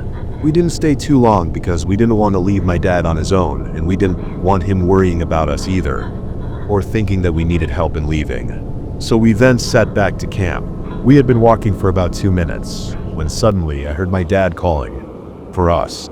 I'm going to be using a fake name for my mother for privacy reasons, but he was calling out my mom's name. We'll call her Pamela. I had turned to look at my mom, and she clearly heard it too, because she looked just as puzzled as I was. I was walking in the middle with my mom and brother on either side of me. My brother stopped dead in his tracks, eyes wide. Why is Dad shouting at us? I asked both of them. My mom and I stopped walking because my brother had. He looked uncomfortable, and he then stared at us with fearful eyes before saying, "I'm pretty sure that we're too far away to hear Dad." I had felt uneasy because I then figured he was right. I mean, we had been walking for less than 5 minutes. Yeah, the walk was short, but surely Sal can't travel that far. I mean, can it? As if on cue, we heard my dad yelling once again. My mom told us to start walking, so we did, considerably quicker than we had been before. Looking back, it was hard to tell where the sound was coming from, but I thought it was my dad, so I assumed it was just straight ahead. When my dad finally came into sight, he was just sitting writing in his journal. He had heard us coming, and then waved, and we rushed over. My mom had asked him if he was all right, and my dad thought that she had been worried about him, and he then told us of course he's fine, that we weren't even gone half an hour. Our faces must have told him that something was off, because he had then asked us if something was wrong. My brother piped up and then told my dad that we had been hearing him shouting, even though we shouldn't have been able to. My dad just looked confused, and he told us that he hadn't been shouting for my mom at all or any of us. He claimed that when we were out of sight, he had just been organizing our sleeping bags and had decided to take the alone time as an excuse to write. My dad likes to keep lists, and he really enjoys journaling in general, so he takes a notebook everywhere with him. I felt uneasy, and I just stayed quiet as my mom told him about how we had been hearing him calling for her, and it was definitely his voice. My mom thought that my dad was playing some kind of prank on us, but he seemed genuine. Confused, and he isn't the prankster type at all. I told my dad that I'd heard it too, but again, he insisted that he hadn't called for us. He pointed out that my brother was right, that even if he had called for us, if we really were at a distance from where we were, we shouldn't have been able to hear him anyway. That was why he didn't want us kids wandering off on our own, in case we did get lost without one of them is present. I suddenly wasn't so keen to be camping in this forest anymore, but my mom reasoned that we were probably just imagining things. However, my brother and I weren't so sure. After that night, we shared one giant tent. I couldn't sleep, and I ended up whispering to my brother to ask if he was awake too. He was, and we actually took my dad's notebook and communicated with each other by writing on a piece of paper under a blanket, which we had brought for extra warmth, as to not disturb my parents. We talked about the incident over 2 pages of paper, and my brother agreed that we definitely did. Weren't imagining it. How could all 3 of us have heard it too and twice? My brother eventually fell asleep huddled up next to me, but I still couldn't sleep soundly. I ended up taking a nap the next day, and on the second night I couldn't sleep well either. Nothing else really happened on the trip, and when we got home my parents didn't even mention it again. I'm now 21, and on nights that I can't sleep, I'll still often think about what we heard in the forest that afternoon, and it still really bothers me deeply to have heard my dad calling my mom when he was so adamant that he didn't. Well, it just really creeps me out. The forest wasn't dark. Our minds couldn't have been playing tricks on us. And certainly, not all three of us. I'll always wonder who or what mimicked my dad's voice in the forest that day. Yet sometimes, most of the time, I really think I'm better off not knowing. I've started walking in the mornings over the past few years. Furthermore, I've lost over 200 pounds, and I'm just trying to tone things up now. Furthermore, I give my sister-in-law to walk with me sometimes as I'm a good influence on her, and I tend to be her safe place. On a walk during the morning of Sunday, August 6, 2023, instead of walking through the sand dunes and on the rocks, I decided let's just walk straight today. We walked 2 miles on the bike path, and things were normal. We made it about a mile from my house, still in the middle of nowhere though, and we started hearing rocks being tossed or kicked up on the train tracks. I had joked around that it was a skinwalker, and she says with our luck it probably is. We just laughed and continued walking. That's when we heard the incoherent yelling. We kept listening, but whoever it was didn't sound like they were of sound mind. I told her that we're both CNAs and we have medical background. I told her that I can't in good conscience keep going when I know there's freight and a mattress coming through here constantly. She then put her head down and told me to come on. We then walked into the clearing and up onto the tracks. Of course, there was an older gentleman up on the tracks looking to be distressed, and I'm gonna guess that he was some sort of downer. He was hooting and hollering to himself, bending over at times, banging rocks. Well, I walked up to him and said, "Hey, sweetie, what's going on? There's gonna be a metro coming through in about 10 minutes. Hon, and we don't want you get hurt." It didn't seem to faze him, and he just kept walking. That's when my sister-in-law then said, "Oh, hell no. I'm not doing this. I'm calling 911. I got that his name was Ray, and I had introduced us to him, and I let him know that I'm Becca, and that's Gina. Daniel was on the phone relaying the information to dispatch, and I then called non-emergency for the village we were in, thinking it may be quicker. That's when we then heard the sounds of the train horns. Ray's doing his thing in his own little world, and I'm watching and relaying the stuff when the dispatcher then asks if that's a train. I can't really remember what I had said, but I knew the metro was flying down the tracks. In the next minute, or flying through the air, shoving Ray off the tracks. The poor guy was so startled, asking what the hell we were doing. I kinda yelled, telling Ray that he almost got hit by the metro. Gina's getting up out of the bushes, swearing and calling 911 back. She tells him it's been 20 minutes and we just pushed this guy off the tracks, that she's tired and she doesn't want to deal with this anymore.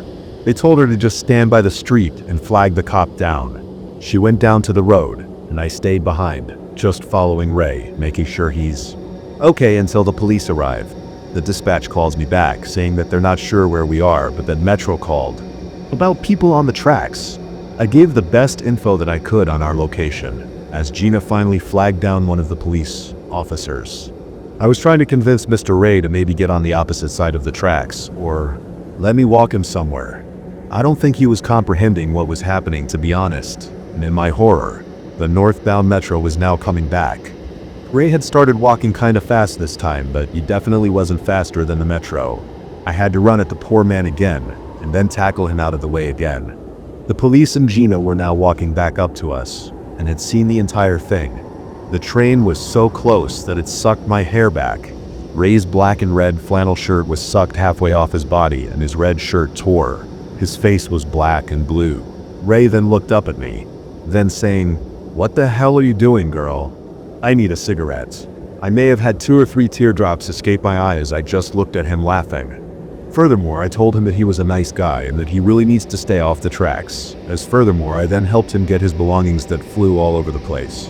Furthermore, I also got him his cigarettes and helped him light one. The police took our names and numbers.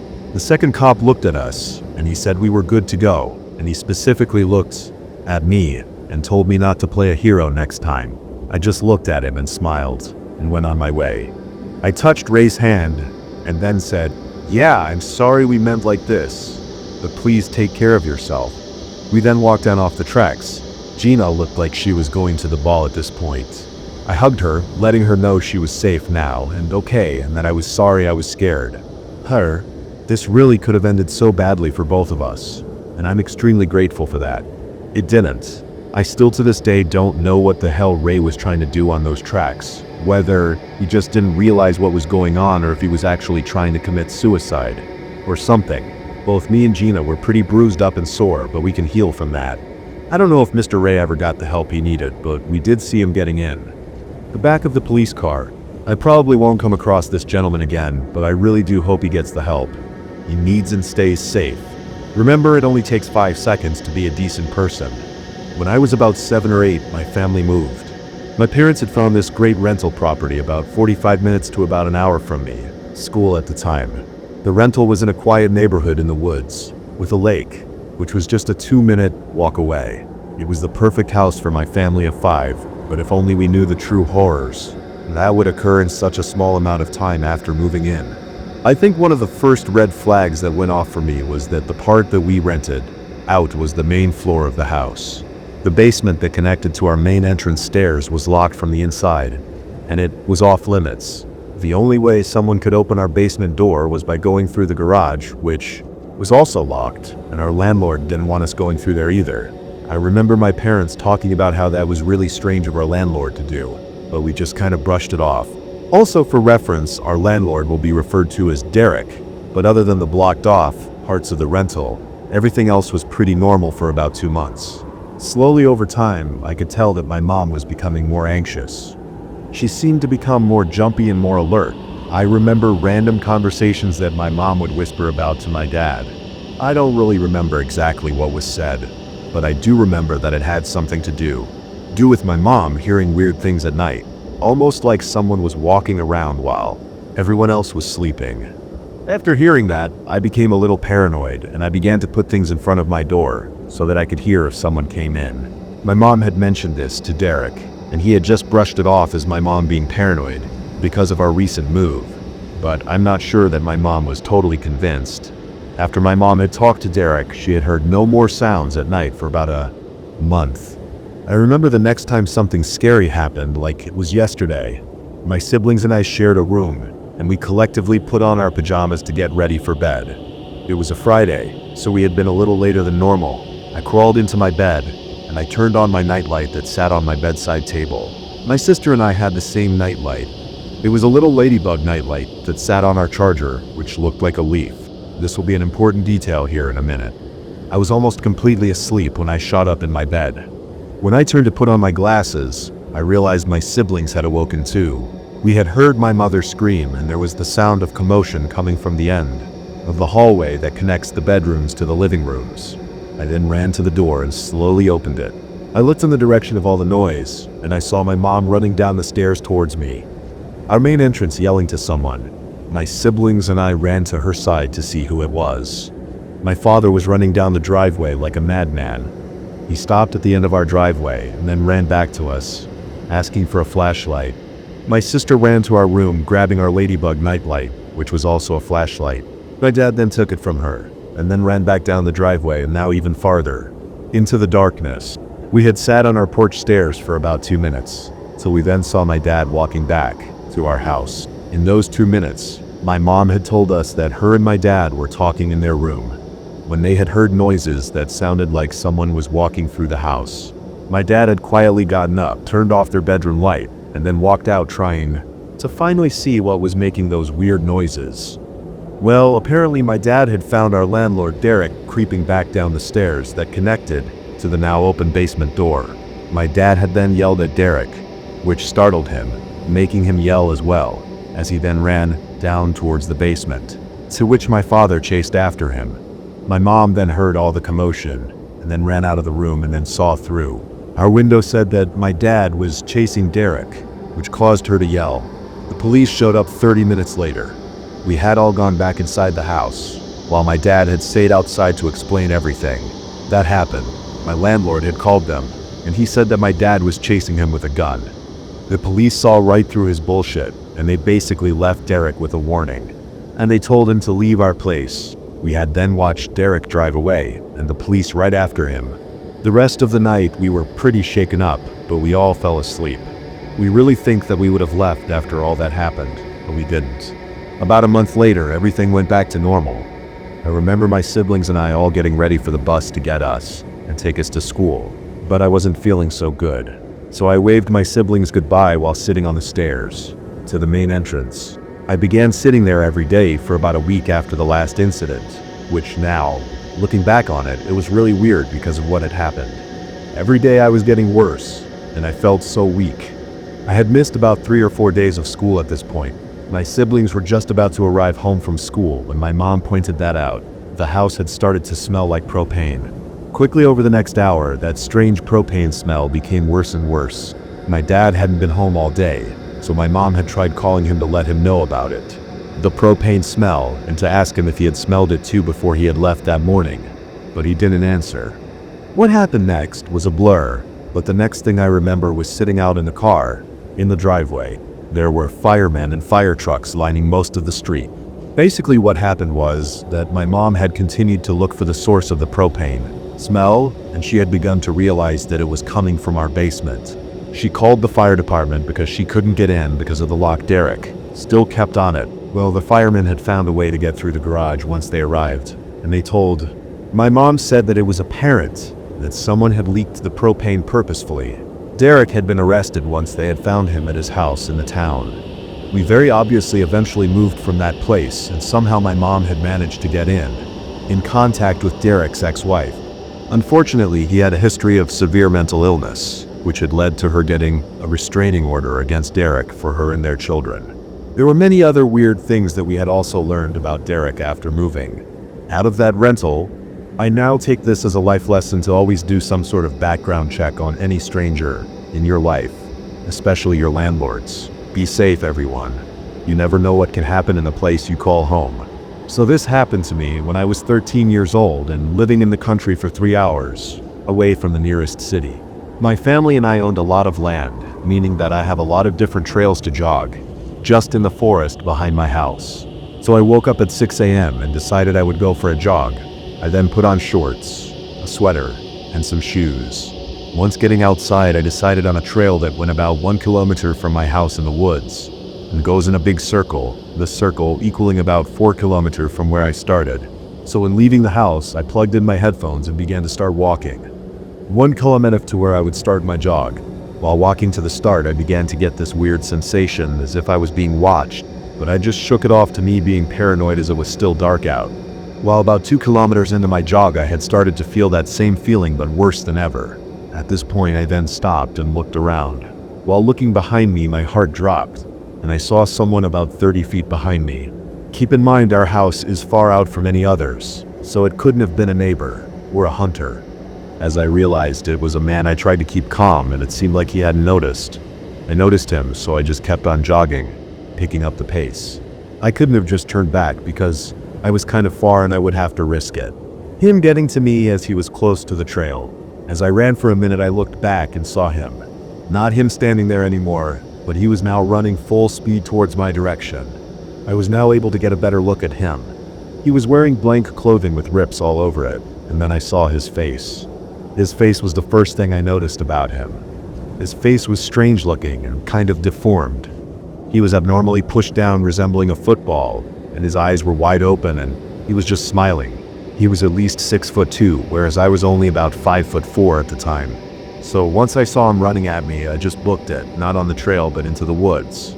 He was definitely a lot faster than I was, so I knew he wouldn't get to me if I had run on the trail. Having left into the woods, I would go directly back to the start. So as I was running, I was hearing him only a few feet away from me. The only thing slowing him down was the fact that the branches were so low. So as I got closer to the middle, of course like a horror movie cliche, I tripped on the root, causing me to fall on my stomach.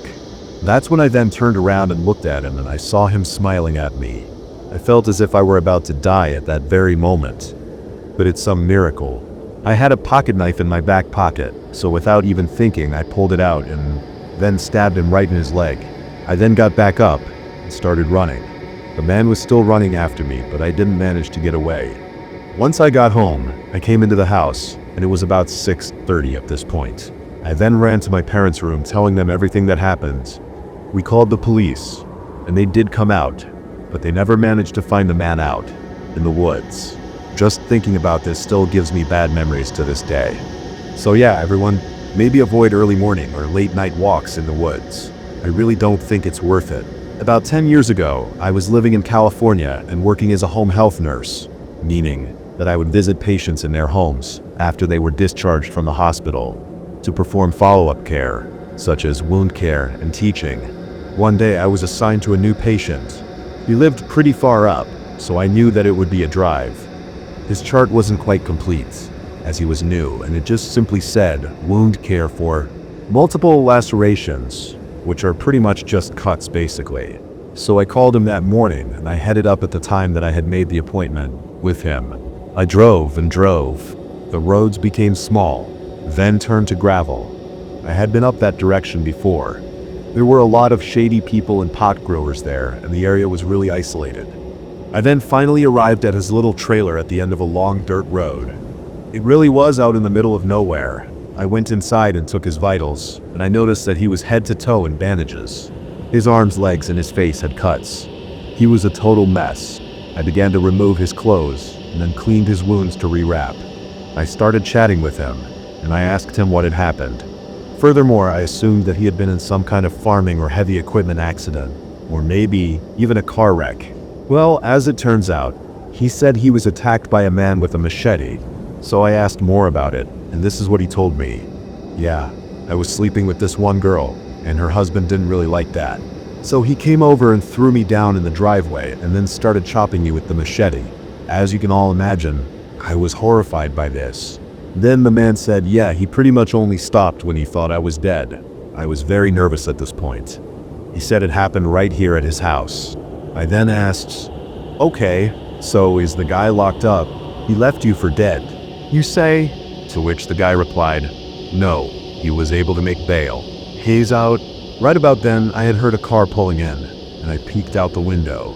A blonde girl was parked right behind me, blocking me in, and then began trotting towards the house. Is that the girl the fight was over? I said, oh yeah, she's coming to check on me.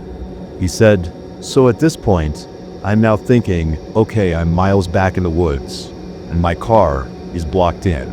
I'm with this assault victim and his lover. The angry husband's on the loose, and could return at any moment to finish the job. In my mind, I'm picturing the husband following and pulling in right behind the girl. I can literally see the headlines now. Home health nurse and 2 others machete to death in the mountain. You can bet that I've never done a faster dressing change in my life, as I then called it. My boss told him not to send any other nurses there, as it's very unsafe. I did eventually leave there safely, thank God. And to the machete man, I honestly don't blame you for doing what you did, but I'm really glad I never encountered you.